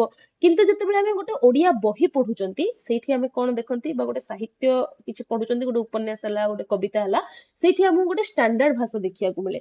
ସେଇ କଥା ହିଁ ଏଠି କୁହାଯାଉଛି ଯେ ଯେତେବେଳେ ଗୋଟେ ଭାଷା ରହୁଛି ତାର ଆଞ୍ଚଳିକ ଭେଦ ରହୁଥିଲେ ମଧ୍ୟ ସେଥିରେ ଗୋଟେ ଷ୍ଟାଣ୍ଡାର୍ଡ ରୂପ ଦେଖିବାକୁ ମିଳେ ଯାହାକୁ ବି ନେଇକି ସାହିତ୍ୟିକ ଭାଷା ତିଆରି ହୁଏ। ତ ସେଇ ସାହିତ୍ୟ ପାଇଁ ବୋଲି ପାଣିନି କଣ କରିଥିଲେ ନା ଯୋଉ ଶିଷ୍ଟ ଭାଷାର ଅଭ୍ୟୁଦୟ ଘଟାଇବା ପାଇଁ ପ୍ରୟାସ କରିଥିଲେ। ତାର ମୂଳ ନିଶ୍ଚିତ ଭାବରେ ସେ ସମୟର ଯୋଉ ଲୌକିକ ଭାଷା ରହିଥିଲା। ତାର 300 ବର୍ଷ ପରେ ଏଇ ଲୌକିକ ଭାଷାରେ ଆହୁରି ପରିବର୍ତ୍ତନ ଘଟିଥିଲା ଆଉ ତାକୁ ଭିତ୍ତି କରିକି ପୁଣି ଗୋଟେ ସାହିତ୍ୟିକ ଭାଷା ଗଢି ଉଠିଥିଲା ଯିଏକି ଥିଲା କିଏ ନା ପାଲି। ଆଉ ବୌଦ୍ଧ ଧର୍ମର ପ୍ରଚାର ପାଇଁ ବୋଲି ଏହି ଭାଷାଟା ଉତ୍କୃଷ୍ଟ ମନେ ହେଇଥିବା କାରଣରୁ ଆକୁ କଣ କୁହାଯାଇଥିଲା ନା ବୁଦ୍ଧ ବଚନ ବୋଲି ନାଁ ଦିଆଯାଇଥିଲା। ଆଉ ଦୀପ ବଂଶରେ ଏଇ ବୁଦ୍ଧ ବଚନ ସମ୍ପର୍କରେ ଉଲ୍ଲେଖ ମଧ୍ୟ ଆମକୁ ଦେଖିବାକୁ ମିଳେ। ପୁଣି ଦେଶ ପ୍ରଚଳିତ ଯୋଉ ଲୌକିକ ଭାଷା ହେଇଥିବା କାରଣରୁ ୟାକୁ ଅନ୍ୟତଃ ଦେଶ ଭାଷା ବୋଲି ମଧ୍ୟ କୁହାଯାଏ। ଠିକ ତ ଏଠି ତମ ପାଇଁ ମନେ ରଖିବା ଜିନିଷ କଣ ନା ହୁଏତ ପ୍ରଶ୍ନ ଆସିପାରେ ଯେ ମଧ୍ୟ ଭାରତୀୟ ଆର୍ଯ୍ୟ ଭାଷାର କେଉଁ ସ୍ତରଟିକୁ ବୁଦ୍ଧ ବଚନ ନାମରେ ନାମିତ କରାଯାଇଥିଲା। ତ କୋଉ ସ୍ତରଟିକୁ କିଏ କହିବ? ପ୍ରଥମ ସ୍ତର ପାଲି। ସେମିତି ଆଉ ଗୋଟେ ପ୍ରଶ୍ନ ଆସିବ ଯେ ମଧ୍ୟ ଭାରତୀୟ ଆର୍ଯ୍ୟ ଭାଷାର କେଉଁ ସ୍ତରଟିକୁ ଦେଶ ଭାଷା ନାମରେ ନାମିତ କରାଯାଇଥିଲା? ପ୍ରଥମ ସ୍ତର ପାଲି। ଏଇ ଜିନିଷଟା ମନେ ରଖିବ। ଠିକ ତେବେ ନେକ୍ସଟ ଦେଖ କଣ ନା ଏଇ ଯୋଉ ଲୌକିକ ଭାଷା ଭିତରେ ଏଇ ଭାଷାଟା ଗଢି ଉଠିଥିଲେ ଯୋଉ ବୈଦିକ ସଂସ୍କୃତ ଆଉ ସାହିତ୍ୟିକ ସଂସ୍କୃତର ସହିତ ଏହାର ବହୁ ସାମଞ୍ଜସ୍ୟ ଦେଖିବାକୁ ମିଳିଥିଲା। ଠିକ ତେବେ ଏଇଠି ଆଉ ଗୋଟେ ଜିନିଷ ଆମେ ଯଦି ଦେଖିବା ତାହେଲେ କଣ ନା ଗାଥା ସଂସ୍କୃତ ବୋଲି ଆମେ ଆଉ ଗୋଟେ ନୂଆ ଭାଷାକୁ ଦେଖିବା ପାଇଁ ପାଇଥାନ୍ତି। ନୂଆ ତ ନୁହଁ ମିଶ୍ର ଭାଷା ବୋଲି ଆମେ ଏହାକୁ କହିପାରିବା। ତ ଯୋଉ ବୈଦିକ ସଂସ୍କୃତ ଆଉ ଲୌକିକ ସଂସ୍କୃତ ପ୍ରଚଳିତ ହେଇଥିଲା ଭାଷା ସେ ବେଳକୁ ବା ସେ ସମୟ ବେଳକୁ ଆଉ ଗୋଟେ ଭାଷା ମଧ୍ୟ ଆମକୁ ଦେଖିବାକୁ ମିଳିଥିଲା ଯାହାକୁ କି ଆମେ ଗାଥା ସଂସ୍କୃତ ବୋଲି ମଧ୍ୟ କହିଥାନ୍ତି। ଆଉ କିଛି କିଛି ଆଲୋଚକ ୟାକୁ ବୌଦ୍ଧ ସଂସ୍କୃତ ପୁଣି କିଛି କିଛି ୟାକୁ ମିଶ୍ର ସଂସ୍କୃତ ବୋଲି କହିଥାନ୍ତି। ତ ହୁଏତ ତମକୁ ଏଇଠୁ ବି ପ୍ରଶ୍ନ ତିଆରି ହେଇପାରେ ଯେ କେଉଁ ଭାଷାଟିକୁ ମିଶ୍ର ସଂସ୍କୃତ କୁହାଯାଉଥିଲା। ତ ଅପସନରେ ତମେ ଲୌକିକ ସଂସ୍କୃତ, ବୈଦିକ ସଂସ୍କୃତ, ଗାଥା ସଂସ୍କୃତ ଏମିତି ପାଇପାରିବ। ତ ମନେ ରଖ ଗାଥା ସଂସ୍କୃତକୁ ମିଶ୍ର ସଂସ୍କୃତ ବୋଲି ମଧ୍ୟ କୁହାଯାଉଥିଲା ବା ବୌଦ୍ଧ ସଂସ୍କୃତ ବୋଲି ମଧ୍ୟ କୁହାଯାଉଥିଲା।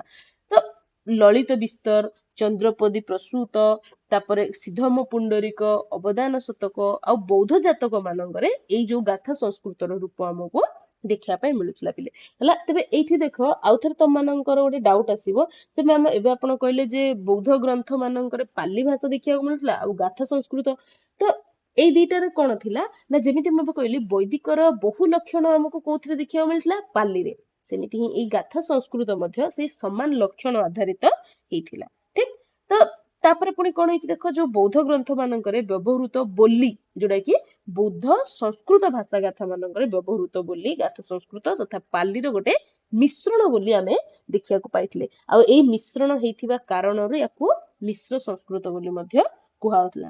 ତା ସାଙ୍ଗରେ ଆଉ ଗୋଟେ ଏଇଠି ମତ କଣ ଦେଖିବାକୁ ମିଳିଛି ଆମକୁ ନା ବୁଣୋ ଯିଏ ରହିଥିଲେ ଭାଷାବିତ୍ ତାଙ୍କ ଅନୁଯାୟୀ ଏଇ ଯୋଉ ଭାଷାଟା ସଂସ୍କୃତ ଆଉ ପାଲିର ମଧ୍ୟବର୍ତ୍ତୀ ଭାଷା।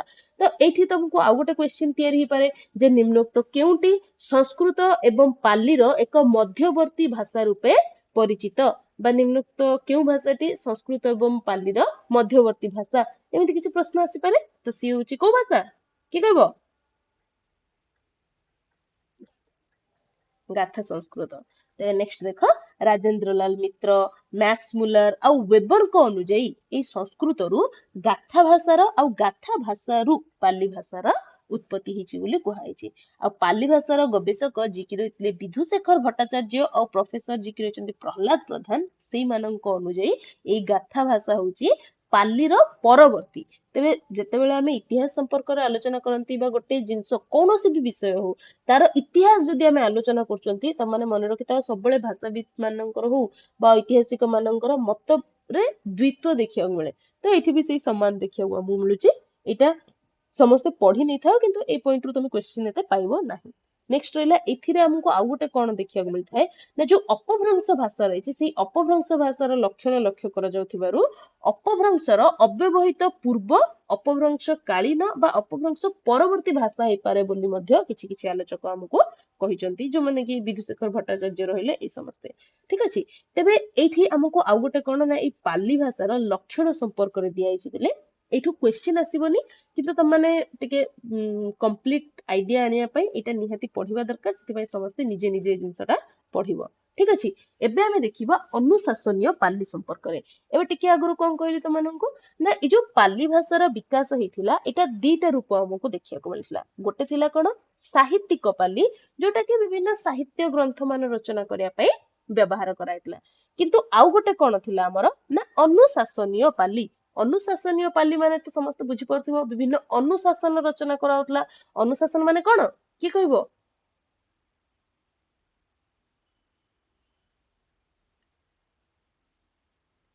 କି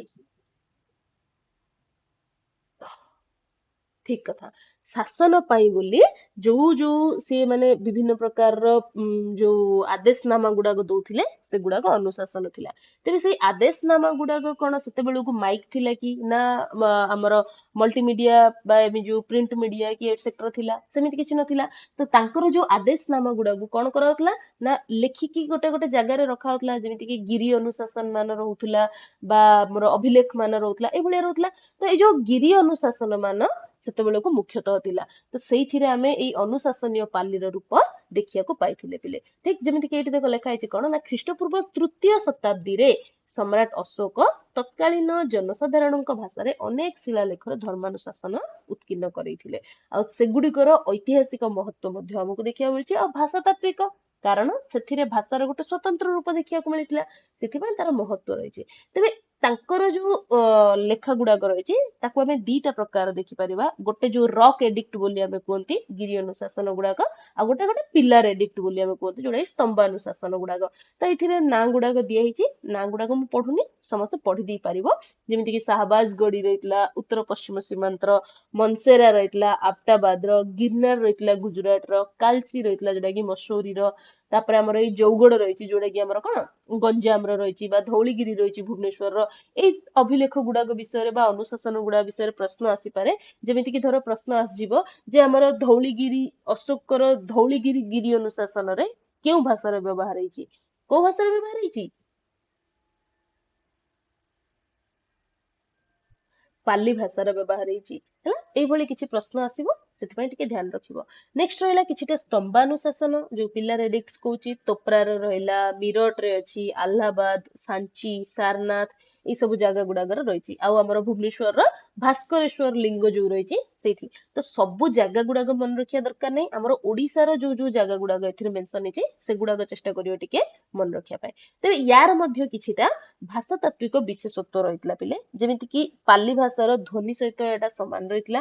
ଆଉ ରୁ, ରୁ, ଐ, ଔ ଏଇ ସବୁ ଯୋଉ ସ୍ୱର ଧ୍ୱନି ମାନ ସେଥିରେ ବ୍ୟବହାର ନଥିଲା। ପୁଣି ସଂଯୁକ୍ତ ବ୍ୟଞ୍ଜନର ଯୋଉ ମିଶ୍ରଣ ବେଳକୁ ପୂର୍ବ ବର୍ଣ୍ଣର ଯୋଉ ସ୍ୱରଟା ରହିଥିଲା ସେଟା ଦୀର୍ଘ ହେଇଯାଇଥିଲା, ଏଇଭଳିଆ କିଛିଟା ଆମକୁ ଲକ୍ଷଣ ଦେଖିବାକୁ ମିଳିଥିଲା। ଏଗୁଡାକ ଏଗେନ୍ ସେମିତି ମନେ ରଖିବା ଦରକାର ନୁହଁ, କିନ୍ତୁ ପଢି ନବ ଥରେ ସମସ୍ତେ। ଠିକ, ନେକ୍ସଟ ଆମେ ଦେଖିବା କଣ ନା ଆମର ପ୍ରାକୃତର ସ୍ତର ବିଷୟରେ। ତ ଏଇ ପ୍ରାକୃତ ବିଷୟରେ ଯେତେବେଳେ ଆମେ ଆଲୋଚନା କରୁଛନ୍ତି, ୟାର ସମୟ କଣ, ଖ୍ରୀଷ୍ଟପୂର୍ବ 200 ରୁ ନେଇକି ଖ୍ରୀଷ୍ଟାବ୍ଦ 500 ପର୍ଯ୍ୟନ୍ତ ହେଲା। ତାର ଅର୍ଥ କଣ ନା ଟୋଟାଲ 700 ବର୍ଷ ଲାଗିଛି ଏଇ ସ୍ତରଟିର ବିକାଶ ପାଇଁ। ଠିକ, ତେବେ ପ୍ରାକୃତ ଶବ୍ଦର ବିତ୍ପତ୍ତି କଥା ଯଦି ଆମେ ଦେଖୁଛନ୍ତି, ତାହେଲେ ମଧ୍ୟ ଆମେ ପୂର୍ବରୁ ଦେଖିଲେ ଯେ ଏହା ମୁଖ୍ୟତଃ କଣ ନା ପ୍ରକୃତି ବା ଯୋଉ ଜନସାଧାରଣଙ୍କ ଭାଷା ହେଇଥିବା କାରଣରୁ ୟାକୁ ଆମେ କଣ କହିଛନ୍ତି ନା ପ୍ରାକୃତ ବୋଲି। ଆଉ ପୁଣି ସାହିତ୍ୟରେ ବ୍ୟବହାର ହବା ପୂର୍ବରୁ ବା ଗୋଟେ ସାହିତ୍ୟିକ ରୂପ ପାଇବା ପୂର୍ବରୁ ଇଏ କଣ ନା ଗୋଟେ ଲୋକ ଭାଷା ଭାବରେ ପ୍ରଚଳିତ ଥିଲା। ଆଉ ସାହିତ୍ୟିକ ପ୍ରାକୃତର ପ୍ରଥମ ନିଦର୍ଶନ ବା ପ୍ରଥମ ଉଦାହରଣଟା ଆମକୁ କୋଉଥିରୁ ଦେଖିବାକୁ ମିଳିଛି ନା ଅଶ୍ୱଘୋଷଙ୍କର ଯୋଉ ବିଭିନ୍ନ ନାଟକ ରହିଛି ସେଇଥିରେ ଦେଖିବାକୁ ମିଳିଛି। ଆଉ ସେଇ ନାଟକ ଗୁଡାକ କୋଉ ସମୟର ନା ଖ୍ରୀଷ୍ଟୀୟ ପ୍ରଥମ ଶତକ, ରାଇଟ, ଖ୍ରୀଷ୍ଟୀୟ ପ୍ରଥମ ଶତକ କୁହାହଉଛି ହେଲା। ତ ଖ୍ରୀଷ୍ଟୀୟ ପ୍ରଥମ ଶତକର ରଚନା ହେଇଥିବା ନିର୍ଦ୍ଧାରିତ ହେଇଛି। ଆଉ ଯୋଉ ଅଶ୍ୱଘୋଷଙ୍କର ନାଟକରେ ପ୍ରାକୃତ ଭାଷା ଦେଖିବାକୁ ମିଳିଥିଲା, ସେଇଟା ମଧ୍ୟ 3 ପ୍ରକାରରେ ଆମକୁ ଦେଖିବାକୁ ମିଳିଥିଲା ବା 3ଟା ସ୍ୱତନ୍ତ୍ର ରୂପ ତାର ଦେଖିବାକୁ ମିଳୁଥିଲା। ଗୋଟେ ଥିଲା ସେଥିରେ ପିଲେ ଦୁଷ୍ଟ ଭାଷା ହେଲା। ସେଇ ଦୁଷ୍ଟ ଭାଷାର ଲକ୍ଷଣ କୋଉ ଭଳିଆ ଥିଲା ନା ଯୋଉ ମାଗଧୀ ପ୍ରାକୃତ, ଏବେ ଟିକେ ପରେ ଆମେ ଦେଖିବା ମାଗଧୀ ପ୍ରାକୃତ କଥା। ତ ସେଇ ମାଗଧୀ ପ୍ରାକୃତର ପ୍ରାଚୀନ ରୂପ ଆମକୁ ଦେଖିବାକୁ ମିଳିଥିଲା ସେଥିରେ, ଯୋଉଥିରେ କି ର ସ୍ଥାନରେ ଆମକୁ ଳ ଆଉ ମୂର୍ଧନ୍ୟସ ଦନ୍ତସ ସ୍ଥାନରେ ତାଲବ୍ୟସର ପ୍ରୟୋଗ ଦେଖିବାକୁ ମିଳୁଥିଲା। ଏଗୁଡା ଗୋଟେ ଗୋଟେ ଲକ୍ଷଣ, ରାଇଟ। ନେକ୍ସଟ ଆମର କଣ ରହିଥିଲା ପରବର୍ତ୍ତୀ ବା ଆଉ ଗୋଟେ ରୂପ କଣ ନା ଗଣିକା ଓ ବିଦୂଷକ ଭାଷା ବୋଲି କୁହାଯାଉଥିଲା, ଯୋଉଥିରେ କି ଆମକୁ ପ୍ରାଚୀନ ସୌରସେନୀର ଲକ୍ଷଣ, ସୌରସେନୀ ବି ଗୋଟେ ପ୍ରାକୃତ ଭାଷା, ସମସ୍ତେ ଜାଣିଥିବ ସୌରସେନୀ ପ୍ରାକୃତ, ତ ସେଇ ସୌରସେନୀର ଲକ୍ଷଣ ଆମକୁ ଦେଖିବାକୁ ମିଳିଥିଲା। ଆଉ ପାଲି ସହିତ ଏହାର ଅଧିକ ସାମ୍ୟ ଦେଖିବାକୁ ମିଳିଥିଲା। ପରବର୍ତ୍ତୀ ଆମର ଥିଲା ଗୋଭମ ଭାଷା, ଯୋଉଥିରେ କି ପ୍ରାଚୀନ ଯୋଉ ଅର୍ଦ୍ଧମାଗଧୀ ବି ଆଉ ଗୋଟେ ପ୍ରାକୃତର ଲକ୍ଷଣ ବା ପ୍ରାକୃତର ରୂପ, ତ ସେଇ ଅର୍ଦ୍ଧମାଗଧୀ ପ୍ରାକୃତର ସ୍ୱରୂପ ଆମକୁ ଏଥିରେ ଦେଖିବାକୁ ମିଳୁଥିଲା। ଆଉ ପୁଣି ଏଥିରେ ବି ର ଜାଗାରେ ଳ ଆଉ ଯୋଉ ଅ ରହିଥିଲା ସେଇ ଅ ସ୍ଥାନରେ ଏ ର ବ୍ୟବହାର ଆମକୁ ଦେଖିବାକୁ ମିଳିଥିଲା। ଠିକ, ଏତିକି ବୁଝିପାରିଲ ସମସ୍ତେ?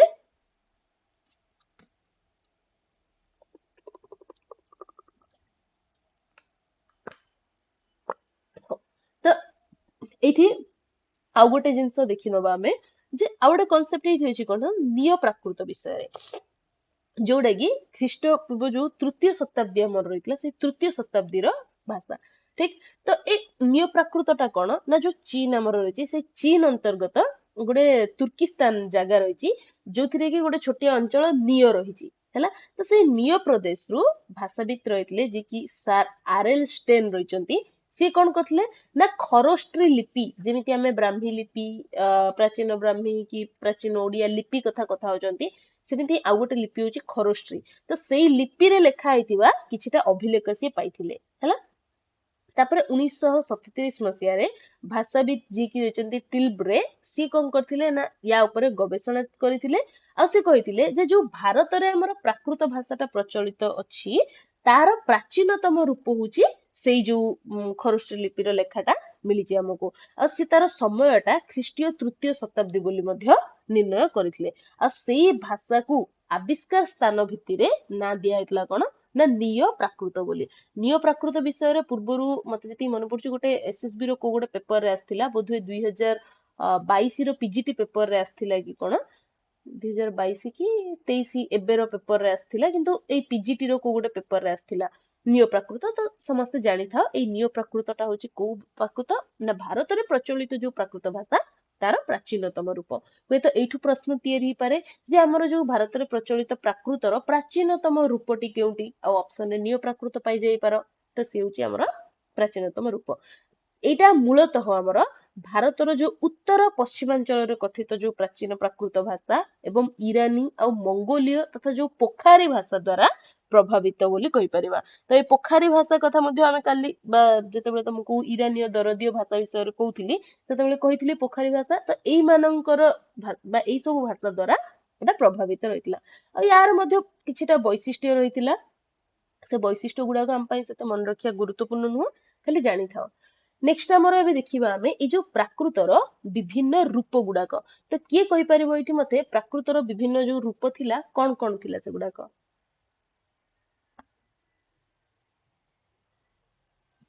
ହୁଁ ପଇସାଚି। ତ ଏଗୁଡାକ ଥିଲା ଆମର। ଆଚ୍ଛା, ମହାରାଷ୍ଟ୍ର ପ୍ରାକୃତର ଟିକେ ମାନେ ମହାରାଷ୍ଟ୍ର ପ୍ରାକୃତ ବିଷୟରେ ଟିକେ କିଛି କୁହ, କଣ ଜାଣିଛ?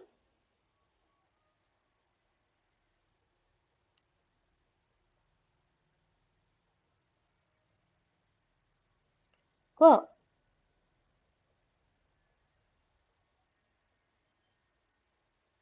ଆଚ୍ଛା ହଉ, ଦେଖ, ତ ଏଇ ଯୋଉ ମହାରାଷ୍ଟ୍ର ପ୍ରାକୃତ ରହିଥିଲା ପିଲେ, ଏଇଟାକୁ ଆମର ଭାଷାବିତ୍ ଯିଏ କି ରହିଛନ୍ତି କିଏ ନା ଜାକୋବି, ସିଏ ୟାର ଉତ୍ପତ୍ତି ସ୍ଥଳ ଭାବରେ ମହାରାଷ୍ଟ୍ରକୁ ଗ୍ରହଣ କରିଥିଲେ। ମହାରାଷ୍ଟ୍ର ମାନେ ବର୍ତ୍ତମାନର ମହାରାଷ୍ଟ୍ର କଥା କୁହାହଉଛି ହେଲା।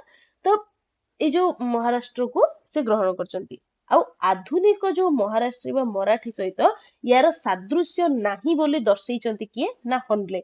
ଆଉ ସେଥିପାଇଁ ବୋଲି ଏଇ ଯୋଉ ମହାରାଷ୍ଟ୍ରକୁ ସେ ୟାର ଉତ୍ପତ୍ତି ସ୍ଥଳ ଭାବରେ ଗ୍ରହଣ କରିନାହାନ୍ତି। ତାଙ୍କ ଅନୁଯାୟୀ ଇଏ ହଉଛି ମହାରାଷ୍ଟ୍ର ଅର୍ଥାତ୍ ବିରାଟ ରାଷ୍ଟ୍ର, ମାନେ ଯୋଉ ସମଗ୍ର ଆର୍ଯ୍ୟବର୍ତ୍ତ, ଯୋଉଠି କି ଆର୍ଯ୍ୟବର୍ତ୍ତ ପ୍ରଚଳିତ, ସେ ସମଗ୍ର ଆର୍ଯ୍ୟବର୍ତ୍ତର ଭାଷା ବୋଲି।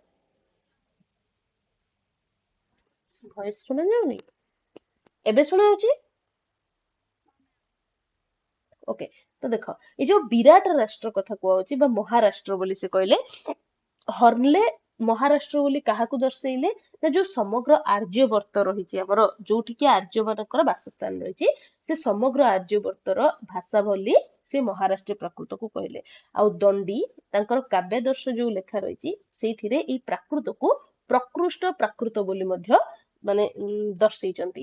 ଏଇଠୁ ପ୍ରଶ୍ନ ତିଆରି ହେଇପାରେ ଯେ ମହାରାଷ୍ଟ୍ର ପ୍ରାକୃତକୁ କିଏ ପ୍ରକୃଷ୍ଟ ପ୍ରାକୃତ କହିଛନ୍ତି ବା କୋଉ ପ୍ରାକୃତଟିକୁ ପ୍ରକୃଷ୍ଟ ପ୍ରାକୃତ କୁହାଯାଇଛି, ଏମିତି କିଛି ପ୍ରଶ୍ନ ଆସିବ। ସେଥିପାଇଁ ମନେ ରଖିବ ସମସ୍ତେ। ନେକ୍ସଟ ରହିଲା ହାଳଙ୍କର ଯୋଉ ଗାଥା ସପ୍ତଶତୀ ରହିଛି, ପ୍ରବରସେନଙ୍କର ରାବଣ ବୋହଜୟ ରହିଲା, ବଲ୍ଲଭଙ୍କର ବାଜାଲଗଗ ରହିଲା, ବା ବାଗପତି ରାଜଙ୍କର ଗୌଡ ବହୁ ରହିଲା, ତାପରେ ମହୁମୋହବିୟଙ୍କର ଏଇ ଯୋଉ ପ୍ରାକୃତରେ ରଚନା ହେଇଛି। ପୁଣି ଗୀତିକାବ୍ୟ, ଖଣ୍ଡକାବ୍ୟ, ମହାକାବ୍ୟ, ଏଇଭଳି ବିଭିନ୍ନ ପ୍ରକାର କାବ୍ୟ ସବୁ ଏଥିରେ ରଚନା କରାଯାଇଛି। ତା ସାଙ୍ଗରେ ସଟକ କର୍ପୂର ମଞ୍ଜରୀର ଯୋଉ ପଦ୍ୟାଂଶ ମହାରାଷ୍ଟ୍ରରେ ଲେଖିଛନ୍ତି ବା ମହାରାଷ୍ଟ୍ର ପ୍ରାକୃତରେ ଲେଖିଛନ୍ତି। ଏଇଥିରେ ପୁଣି କାଳିଦାସ, ହର୍ଷ ଏମାନଙ୍କର ଯୋଉ ବିଭିନ୍ନ ନାଟକ ରହିଥିଲା, ସେଥିରେ ସେମାନେ ଯୋଉ ଗୀତର ପ୍ରୟୋଗ କରୁଥିଲେ, ସେଇ ଗୀତର ଭାଷା ମଧ୍ୟ ମହାରାଷ୍ଟ୍ର ପ୍ରାକୃତ ରହିଥିଲା। ପୁଣି ଶ୍ଵେତାମ୍ବର ଯୋଉ ଜୈନ ମାନଙ୍କର ଧର୍ମ ଗ୍ରନ୍ଥ ମଧ୍ୟ ଏ ଭାଷାରେ ଲେଖା ହେଇଥିଲା। ଆଉ ଏଇ ଭାଷାକୁ ହିଁ ଜାକୋବି କଣ କରିଥିଲେ ନା ଜୈନ ମହାରାଷ୍ଟ୍ରୀ ବୋଲି ନାଁ ଦେଇଥିଲେ। ଜୈନ ଧର୍ମ ସମ୍ପର୍କରେ ସମସ୍ତେ ଜାଣିଥିବ। ଜୈନ ଧର୍ମଟା କଣ ହେଇଥିଲା ନା ଦିଟା ଭାଗରେ ବିଭକ୍ତ ହେଇଥିଲା। ଗୋଟେ ଶ୍ଵେତାମ୍ବରୀ ଆଉ ଗୋଟେ ଦିଗମ୍ବରୀ ଜୈନ ଥିଲେ। ତ ସେଇ ଯୋଉ ଶ୍ଵେତାମ୍ବରୀ ଜୈନ ମାନେ ରହିଥିଲେ, ସେମାନେ କଣ କରିଥିଲେ ନା ନିଜର ଯୋଉ ଧର୍ମ ଗ୍ରନ୍ଥ ରହିଥିଲା ତାକୁ ଲେଖିବା ପାଇଁ ମହାରାଷ୍ଟ୍ର ପ୍ରାକୃତର ବ୍ୟବହାର କରିଥିଲେ। ଆଉ ସେଥିପାଇଁ ବୋଲି ଜାକୋବି କଣ କରିଥିଲେ ନା ୟାକୁ ଜୈନ ମହାରାଷ୍ଟ୍ରୀ ବୋଲି ମଧ୍ୟ ନାଁ ଦେଇଥିଲେ। ଠିକ ଅଛି। ନେକ୍ସଟ ଆମର କଣ ରହିଛି ଦେଖ ନା ସୌରସେନୀ ପ୍ରାକୃତ କଥା। ତ ଏଇ ଯୋଉ ସୌରସେନୀ ପ୍ରାକୃତ ରହିଲା, ଇଏ କଣ ନା ସୁରସେନ ବା ଯୋଉ ମଥୁରା ଅଞ୍ଚଳ ରହିଥିଲା, ସେଇ ମଥୁରା ଅଞ୍ଚଳର ଭାଷା। ପୁଣି ପାଲିକାଳୀନ ସେଇ ଯୋଉ ସ୍ଥାନୀୟ ଉପଭାଷାରୁ ତାର ସୃଷ୍ଟି ହେଇଥିଲା। ଠିକ ଅଛି। ତ ପାଲି ଯେତେବେଳେ ପ୍ରୟୋଗ ହଉଥିଲା ବା ପାଲି ଭାଷାର ବ୍ୟବହାର ହଉଥିଲା, ସେ ସମୟ ବେଳକୁ ବିଭିନ୍ନ ସ୍ଥାନର ସ୍ଥାନୀୟ ଭାଷା ମାନେ ମଧ୍ୟ ରହିଥିଲା। ତ ସେଇ ସ୍ଥାନୀୟ ଭାଷା ଉପରେ ପାଲିର ପ୍ରୟୋଗ ବା ପ୍ରଭାବ ପଡିକି ଏଇ ଭାଷାର ସୃଷ୍ଟି। ଆଉ ମଥୁରା ବା ଯୋଉ ମଧ୍ୟ ଦେଶର ଭାଷା ହେଇଥିବା କାରଣରୁ ୟାକୁ କଣ ନା ମଧ୍ୟ ଦେଶ ସଂସ୍କୃତ ଯୋଉ ରହିଛି, ମାନେ ମଧ୍ୟ ଦେଶ ଯୋଉ ରହିଛି, ସେ ସଂସ୍କୃତର କେନ୍ଦ୍ର ଥିବାରୁ ଅନେକ ୟାକୁ କଣ କହିଥାନ୍ତି ନା ଶୁଦ୍ଧ ବା ପରିନିଷ୍ଠିତ ବୋଲି କହିଥାନ୍ତି। ତ ଏଇଠୁ ପ୍ରଶ୍ନ ତିଆରି ହେଇପାରେ ଯେ ପରିନିଷ୍ଠିତ ଭାଷା ବୋଲି କାହାକୁ କୁହାଯାଇଥାଏ ବା କୋଉ ପ୍ରାକୃତକୁ କୁହାଯାଇଥାଏ? ସେ ହଉଛି ଆମର ସୌରସେନୀ ପ୍ରାକୃତ। ପୁଣି ସଂସ୍କୃତ ଯୋଉ ନାଟକ ମାନ ରହିଲା, ସେଇ ନାଟକ ମାନଙ୍କରେ ଉଚ୍ଚ ବଂଶୀୟ ମହିଳା ବିଦୂଷକ ଏଇମାନଙ୍କର ଯୋଉ ସଂଳାପ ମାନ ରହୁଥିଲା, ସେଇ ସବୁ ସଂଳାପ ରଚନା ପାଇଁ ଏଇ ଭାଷାର ବ୍ୟବହାର ମଧ୍ୟ ରହିଥିଲା। ଆଉ କର୍ପୂର ମଞ୍ଜରୀ ଯୋଉ ରଚନା ରହିଛି, ତାର ଗଦ୍ୟଟା ସୌରସେନୀରେ ରଚନା ହେଇଥିଲା। ପୁଣି ଦିଗମ୍ବର ଜୈନ, ଏବେ କହିଲି ଶ୍ଵେତାମ୍ବର ଦିଗମ୍ବର କଥା, ତ ଶ୍ଵେତାମ୍ବରଙ୍କର ହଉଛି ମହାରାଷ୍ଟ୍ର ପ୍ରାକୃତ। କିନ୍ତୁ ଯୋଉ ଦିଗମ୍ବର ଜୈନ ମାନେ ରହିଲେ, ସେଇମାନଙ୍କର ଧର୍ମ ଗ୍ରନ୍ଥ ଏଇ ଭାଷାରେ ଲେଖା ହେଇଥିଲା। ଆଉ ସେଥିପାଇଁ ବୋଲି ୟାକୁ ଦିଗମ୍ବରୀ ସୌରସେନୀ ବା ଜୈନ ସୌରସେନୀ ବୋଲି ମଧ୍ୟ କୁହାଯାଇଥାଏ।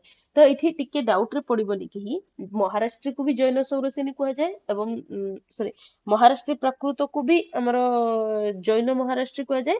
ସେମିତି ସୌରସେନୀକୁ ବି ଆମେ ଜୈନ ସୌରସେନୀ ବୋଲି ମଧ୍ୟ କହିଥାନ୍ତି, କାରଣ ଏଇଥିରେ ମାନେ ଏହି ଭାଷାକୁ ବି ଜୈନ ମାନେ ବ୍ୟବହାର କରିଥିଲେ। ପୁଣି ଇଏ ଯୋଉ ମୂଳ ସୌରସେନୀଠୁ ଅଳ୍ପ ଅଲଗା ବା ଅଳ୍ପ ଭିନ୍ନ ବୋଲି କୁହାଯାଇଥାଏ। कौन भिन्न हो पारे ना महाराष्ट्र जो आम देखिले ସେଥିରେ ଯେତେବେଳେ ମାନେ ଯୋଉ ଜୈନ ମାନେ ବ୍ୟବହାର କରୁଛନ୍ତି ସେମିତି ହିଁ ଏଇ ସୌରସେନୀକୁ ବି ଜୈନ ମାନେ ବ୍ୟବହାର କରୁଥିଲେ। ଆଉ ଜୈନଟା ଯେହେତୁ ଗୋଟେ ସମାନ ମାନେ ଗୋଟିଏ ସମ୍ପ୍ରଦାୟର ରହିଥିଲେ ତ ହୁଏତ ଭାଷାର ମିଶ୍ରଣ ଘଟିଛି, ସେଥିପାଇଁ ଇଏ କଣ ନା ମୂଳ ସୌରସେନୀଠୁ ଟିକେ ଅଲଗା ହେଇଥିଲା। ସେମିତି ହିଁ ପିସେଲଙ୍କର ମତ ଅନୁଯାୟୀ ଏହା ଦକ୍ଷିଣରେ ବିକାଶ ଲାଭ କରିଥିଲା। ଆଉ ମନମୋହନ ଘୋଷ, ସୁକୁମାର ସେନ ଏଇମାନଙ୍କ ଅନୁଯାୟୀ ଯୋଉ ମହାରାଷ୍ଟ୍ର ପ୍ରାକୃତ ରହିଛି ତାର ସୃଷ୍ଟି ସୌରସେନୀ ପ୍ରାକୃତର ସୃଷ୍ଟି ପରେ ହେଇଛି ବୋଲି କୁହାଯାଇଛି। ଅର୍ଥ କଣ ନା ସୌରସେନୀ ପ୍ରାକୃତ ଓ ସୌରସେନୀ ଅପଭ୍ରଂଶର ମଧ୍ୟବର୍ତ୍ତୀ ଭାଷା ହଉଛି କିଏ ନା ମହାରାଷ୍ଟ୍ରୀ। ପୁଣି କେହି କେହି ମତ ଦେଇଥାନ୍ତି ଯେ କର୍ପୂର ମଞ୍ଜରୀର ଯୋଉ ଉଭୟ ଗଦ୍ୟ ଆଉ ପଦ୍ୟ ଏଇ ଦିଟା ଯାକ ଆମର ସୌରସେନୀର ରଚିତ ହେଇଛି ବୋଲି କୁହାଯାଉଛି। ଆହୁରି କଣ ନା ତାର ଯୋଉ ପଦ୍ୟାଂଶରେ ଯୋଉ ମହାରାଷ୍ଟ୍ରର ଲକ୍ଷଣ ଦେଖାଯାଉଛି ସିଏ ହଉଛି କଣ ନା ପରବର୍ତ୍ତୀ ପଦକ୍ଷେପ ବୋଲି କୁହାଯାଇଛି। ଠିକ ଆହୁରି କଣ କୁହାଗଲା ଦେଖ ନା ମାର୍କଣ୍ଡେୟଙ୍କ ମତରେ ଏଇ ଯୋଉ ମହାରାଷ୍ଟ୍ରୀ ପ୍ରାକୃତ ଯେତେବେଳେ ମାନେ ସଂସ୍କୃତର ଅନୁଗାମୀ ହେଇଥାଏ ସେତେବେଳେ ସେ ସୌରସେନୀ ହୁଏ। ଏଗେନ୍ ବୁଝ ଏଇଠି ସେ କଣ କହିଲେ ନା ଯୋଉ ମହାରାଷ୍ଟ୍ରୀ ପ୍ରାକୃତଟା ରହିଛି ସିଏ ଯେତେବେଳେ ସଂସ୍କୃତ ଅନୁସାରୀ ହୁଏ, ପାଲି ଆଉ ସଂସ୍କୃତ ଟିକେ ସ୍ତର ଅଲଗା ହେଇଯାଉଛି ତ ସେଥିପାଇଁ ସଂସ୍କୃତର ପ୍ରଭାବ ଯଦି ପଡୁଛି ମହାରାଷ୍ଟ୍ର ଉପରେ ତାହେଲେ ସେଟା ସୌରସେନୀ ହୁଏ ବୋଲି କହିଛନ୍ତି। ଠିକ ଅଛି, ତେବେ ୟାର ମଧ୍ୟ ବିଶେଷତ୍ୱ ଗୁଡାକ ଆମର ଏଠି ରହିଛି ସେଟା ସମସ୍ତେ ପଢିପାରିବ। ନେକ୍ସଟ ରୂପ ଆମର ଥିଲା ପିଲେ ମାଗଧୀ। ତେବେ ଏଇ ଯୋଉ ବିଭାଜନଟା ହେଇଥିଲା ଏଇଟା ସମସ୍ତେ ନିଶ୍ଚୟ ବୁଝିପାରୁଥିବ, ଯୋଉ ବିକାଶ କ୍ଷେତ୍ର ରହିଥିଲା ସେଇ କ୍ଷେତ୍ର ଭେଦରେ ବିଭାଜନଟା ହେଇଛି ହେଲା। କେହି ଡାଉଟରେ ପଡିବନି ଯେ କାହିଁକି ଏ ବିଭାଜନ ବା କୋଉ ଭଳିଆ ହେଇଛି। ଯୋଉ ବିକାଶ କ୍ଷେତ୍ର ତାର ରହିଥିଲା ସେଇ ବିକାଶ କ୍ଷେତ୍ର ଆଧାରରେ ୟାର ବିଭାଜନଟା ହେଇଥିଲା ପିଲେ। ଠିକ, ତେବେ ଏବେ ଦେଖିବା ମାଗଧୀ ପ୍ରାକୃତ ବିଷୟରେ। ତ ମାଗଧୀ ମଗଧର ଯୋଉ ଆଖପାଖ ଅଞ୍ଚଳ ରହିଛି ବା ପୂର୍ବ ଭାରତ ମାନେ ବୁଝିପାରୁଛ ଆମର ଯୋଉ ମାନେ ଇଷ୍ଟର୍ନ ଯୋଉ 8 ସିଷ୍ଟର୍ସ ବୋଲି କୁହନ୍ତି ନାଗାଲାଣ୍ଡ, ଆସାମ ସେ ସବୁ କଥା କୁହାଯାଉଛି, ତା ସହିତ ଆମର ବଙ୍ଗ, ଓଡିଶା, ବିହାର ଏଇ ସବୁ ଗୁଡାକ ପୂର୍ବ ଭାରତ ଅନ୍ତର୍ଗତ। ତ ସେଇ ପୂର୍ବ ଭାରତର ପ୍ରାକୃତ ଭାଷା ଥିଲା ଆମର କିଏ ମାଗଧୀ। ସେଇଥିପାଇଁ ହିଁ ପରବର୍ତ୍ତୀ ସମୟରେ ଏଇ ମାଗଧୀରୁ ହିଁ ଆମର ଓଡିଆ, ବଙ୍ଗଳା, ଆସାମୀ ଏଇଭଳିଆ ଭାଷା ମାନଙ୍କର ଉତ୍ପତ୍ତି ହେଇଛି। ତେବେ ବରରୁଚିଙ୍କ ଅନୁଯାୟୀ ଇଏ କଣ ନା ସୌରସେନୀରୁ ଉଦ୍ଭୂତ ଭାଷା ବୋଲି କୁହାଯାଇଛି। ନେଟର ଥରେ ପ୍ରଶ୍ନ ଥିଲା ଯେ ଯୋଉ ମାଗଧୀ ପ୍ରାକୃତ ଉପରେ ଅନ୍ୟ କେଉଁ ପ୍ରାକୃତର ପ୍ରଭାବ ଦେଖିବାକୁ ମିଳିଥାଏ ବୋଲି, ତ ସେଇଟା କଣ ଆନ୍ସର ହବ ନା ସୌରସେନୀର। ସେଇଥିପାଇଁ ବୋଲି ବା ତାର କାରଣ କଣ ନା ବରରୁଚି କହିଛନ୍ତି ଯେହେତୁ ଟିକେ ଲକ୍ଷଣର ସାମ୍ୟ ଦେଖିବାକୁ ମିଳିଥାଏ, ସେ କହିଛନ୍ତି ଯେ ସୌରସେନୀରୁ ଉଦ୍ଭୂତ ହଉଛି ଏଇ ମାଗଧୀ ପ୍ରାକୃତ।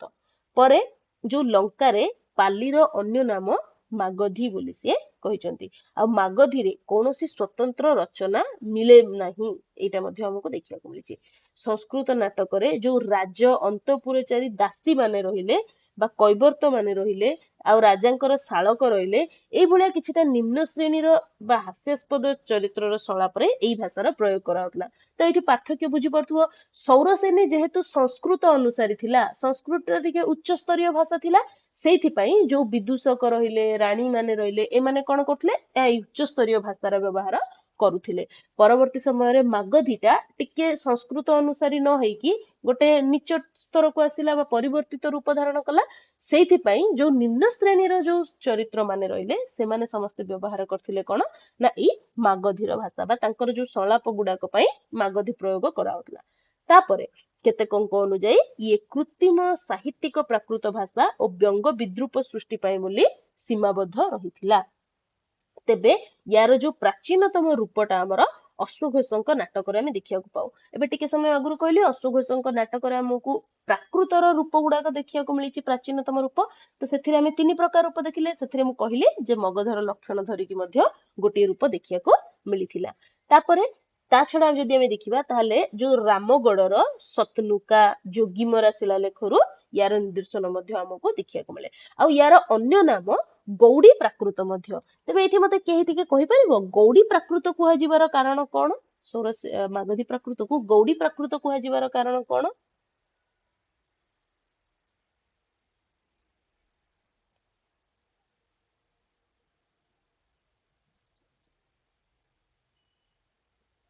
ଏକ୍ସାକ୍ଟଲି। ଆଚ୍ଛା, ଗୌଡ ପ୍ରଦେଶ ବା ଗୌଡ ଅଞ୍ଚଳ କୋଉଟା?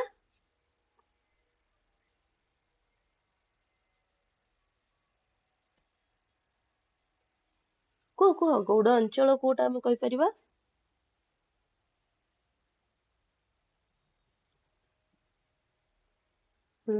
ଉତ୍ତର ଭାରତ। ତମେ ଆ- ହଁ, କଲିକତା ତ ଠିକ କହିଲ, ସେଟା ଉତ୍ତର ଭାରତ। ହୁଁ, ଟିକେ ଆଟେଣ୍ଟିଭ ହେଇକି ଆନ୍ସର ଦଉନ ତମେ, ପୂର୍ବ ଭାରତ କି ଉତ୍ତର ଭାରତ ସେଟା?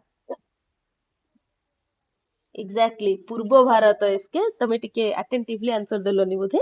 ଉତ୍ତର ଭାରତ ନୁହଁ, ପୂର୍ବ ଭାରତ। ତ ପୁରୁଣା ମାନେ ପ୍ରାଚୀନ ସମୟରେ ଯଦି ଆମେ ଦେଖୁଛନ୍ତି, ତାହେଲେ ଯୋଉ ବଙ୍ଗ ପ୍ରଦେଶ ରହିଛି ବା ବଙ୍ଗ ବୋଲି ଆମେ ଯେତେବେଳେ କହୁଥିଲେ, ସେଟା କେବଳ ବର୍ତ୍ତମାନର ପଶ୍ଚିମ ବଙ୍ଗକୁ ବୁଝଉନଥିଲା। ସେ ବଙ୍ଗ କୁହାଯାଉଥିଲା ମାନେ ସେ ଗୋଟେ ବଡ ଅଞ୍ଚଳ, ବିହାର, ଆମର ମାନେ ଓଡିଶା, ଏ ସବୁ ଗୁଡାକୁ ବଙ୍ଗ ବୋଲି କୁହାଯାଉଥିଲା। ଠିକ ଅଛି, ଯେହେତୁ ସେ ସବୁ ଗୁଡାକୁ ବଙ୍ଗ କୁହାଯାଉଥିଲା, ଆଉ ବଙ୍ଗୀୟ ବୋଲି ସ୍ୱତନ୍ତ୍ର ପଶ୍ଚିମବଙ୍ଗ ଯୋଉ ରହିଥିଲା ସେଇ ଅଞ୍ଚଳଟା କୁହାଯାଉଥିଲା। ସେଇଥିପାଇଁ ବୋଲି ଯେତେବେଳେ ଆମେ ବଙ୍ଗରୁ ଉଚ୍ଚାରିତ ଯୋଉ ବୈଷ୍ଣବ ଧର୍ମ ଥିଲା, ତାକୁ ଆମେ ଗୌଡୀୟ ବୈଷ୍ଣବ ବୋଲି କହିଥିଲେ। ସେମିତି ହିଁ ଏଇ ସମସ୍ତ ଭାଷା ବା ଏଇ ସମସ୍ତ ଅଞ୍ଚଳଟାକୁ ଗୌଡ ପ୍ରଦେଶ କୁହାଯାଉଥିଲା, ଯେହେତୁ ସେଇ ସମସ୍ତ ଭାଷା ଗୁଡାକୁ ଗୌଡୀ ପ୍ରାକୃତ କୁହାଯାଉଥିଲା।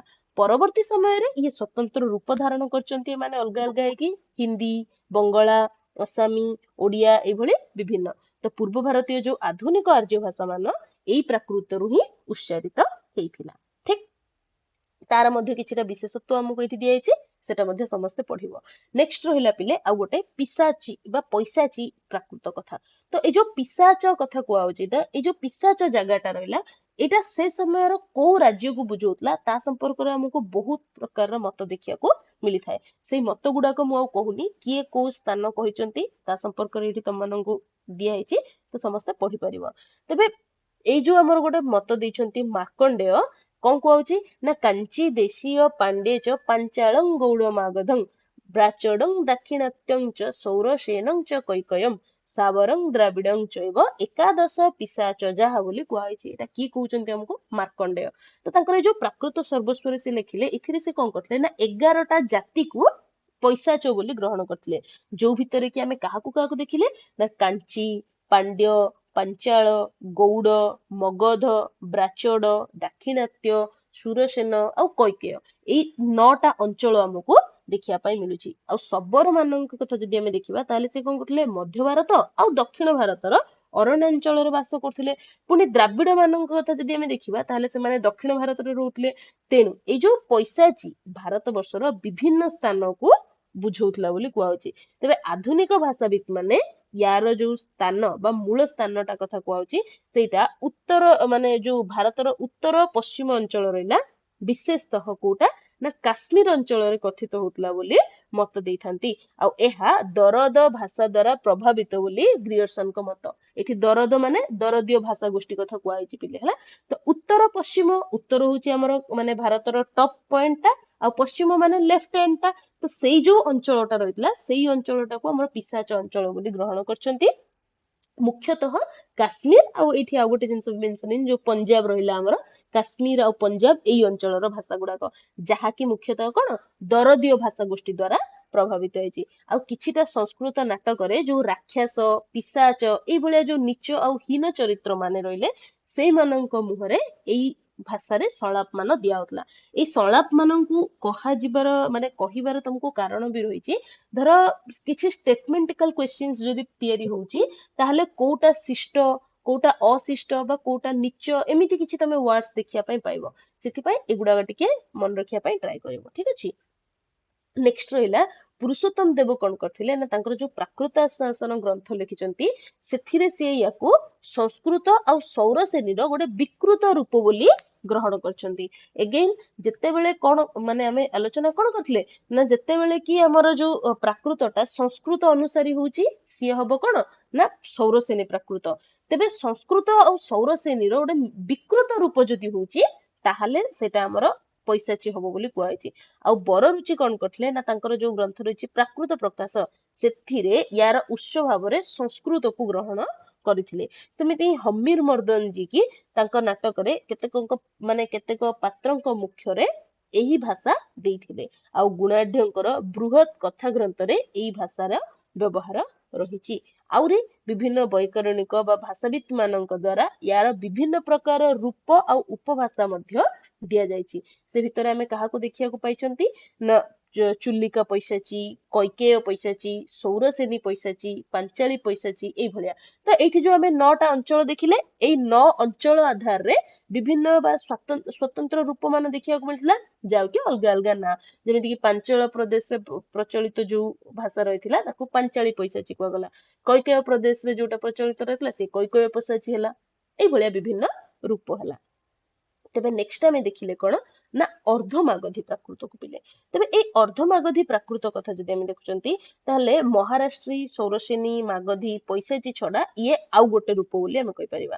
ଆଉ ଯୋଉ ଜୈନ ଧର୍ମ ଗ୍ରନ୍ଥ ମାନ ରହିଲା ସେଇ ଗ୍ରନ୍ଥରେ ଏଇ ଭାଷାର ବ୍ୟବହାର ହେଇଛି। ଆଉ ଜୈନ ଧର୍ମାବଲମ୍ବୀ ଯୋଉ ପ୍ରାକୃତ ବୈୟାକରଣିକ ମାନେ ଜୈନ ଧର୍ମକୁ ଗ୍ରହଣ କରିଥିବା ଯୋଉ ପ୍ରାକୃତର ବ୍ୟାକରଣିକ ମାନେ ରହିଲେ ସେମାନେ ୟାର ନାଁ କଣ ଦେଇଥିଲେ ନା ଆର୍ଷ ପ୍ରାକୃତ, ଆର୍ସି ବା ଆଦି ଭାଷା। ଠିକ, ହୁଏତ ପ୍ରଶ୍ନ ଏମିତି ତିଆରି ହେଇପାରେ ଯେ କେଉଁ ପ୍ରାକୃତଟିକୁ ଆର୍ସି ପ୍ରାକୃତ କୁହାଯାଇଥାଏ। ତ ସିଏ ହଉଛି କଣ, କିଏ କହିପାରିବ? ଠିକ କଥା।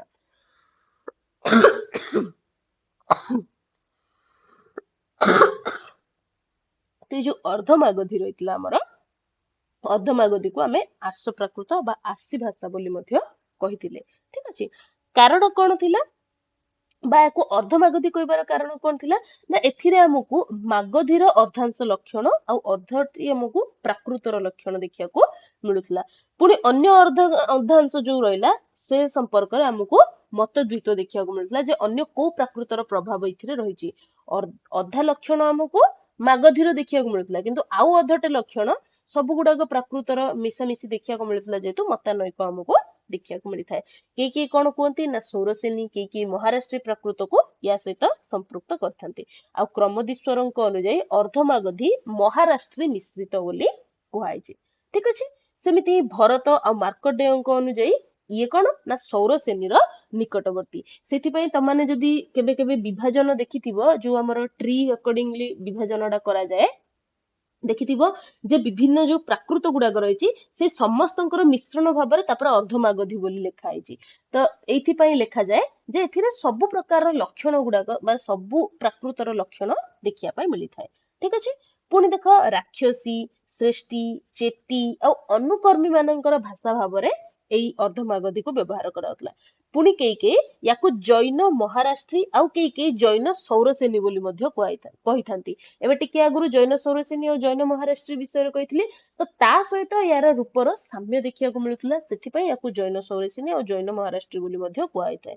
ଆହୁରି କିଛି କିଛି ୟାକୁ ପୈଶାଚୀ ସହିତ ଯୋଡୁଛନ୍ତି, କିନ୍ତୁ ଅର୍ଦ୍ଧମାଗଧୀରେ ପୈଶାଚୀ ପ୍ରାକୃତର ଲକ୍ଷଣ ପରିଲକ୍ଷିତ ହେଇ ନଥାଏ। ଠିକ ଅଛି, ତେବେ ଏଇଭଳି ଯଦି ଆମେ ଦେଖିବା ତାହେଲେ ମାଗଧୀ ଆଉ ସୌରସେନୀର ଯୋଉ ମଧ୍ୟବର୍ତ୍ତୀ ଭାଷା ଭାବରେ ଆମେ ଏଇ ଅର୍ଦ୍ଧମାଗଧୀ ପ୍ରାକୃତକୁ ଗ୍ରହଣ କରିପାରିବା। ଠିକ ଅଛି, ଆଉ ମଧ୍ୟ ଏସିଆରୁ ମିଳିଥିବା ଯୋଉ ଅଶ୍ୱଘୋଷଙ୍କର ନାଟକ ରହିଥିଲା ସାରିପୁତ୍ତ ପ୍ରକରଣ, ସେଇଥିରେ ଆମକୁ ଅର୍ଦ୍ଧମାଗଧୀର ପ୍ରାଚୀନତମ ରୂପ ଦେଖିବା ପାଇଁ ମିଳିଥାଏ। ତ କ୍ଲିୟର ଏତିକି ସମସ୍ତେ ଅର୍ଦ୍ଧମାଗଧୀ ପ୍ରାକୃତ ବିଷୟରେ ବା ସବୁ ଗୁଡାକ ପ୍ରାକୃତ ସମ୍ପର୍କରେ।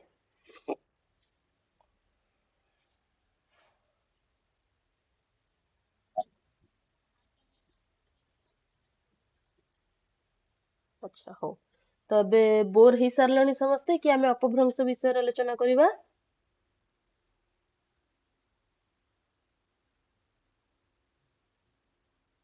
ଏତିକି ଥିବ? ହଉ, ଠିକ ଅଛି, ଯଦି ଏତିକି ରଖିବା ତାହେଲେ ରଖି ତ ଦବା, କିନ୍ତୁ ସମସ୍ତେ ଟିକେ ବାରମ୍ବାର ପଢ। ତମେ ନିଜେ ହିଁ କାଲି କହୁଥିଲ ମତେ ଏତିକି ଯେ ପଢୁଛନ୍ତି ତ କିନ୍ତୁ ମନେ ରଖିବାର ଅସୁବିଧା ହଉଛି, ତ ମନେ ବାରମ୍ବାର ପଢିଲେ ହିଁ ରହିବ, ତା ପାଇଁ ଆଉ କିଛି ବି ମାନେ ସର୍ଟକଟ ନାହିଁ ନା। ସେଥିପାଇଁ ସମସ୍ତେ ଟିକେ ପଢିବ, ନୋଟ୍ସ ତ ପୁରାପୁରି ପିଡିଏଫ ଟା ଦେଇ ସାରିଛି ସମସ୍ତଙ୍କୁ, ତ ଟ୍ରାଏ କର ବାରମ୍ବାର ଯେମିତି ପଢିବ। ଠିକ ଅଛି ପିଲେ?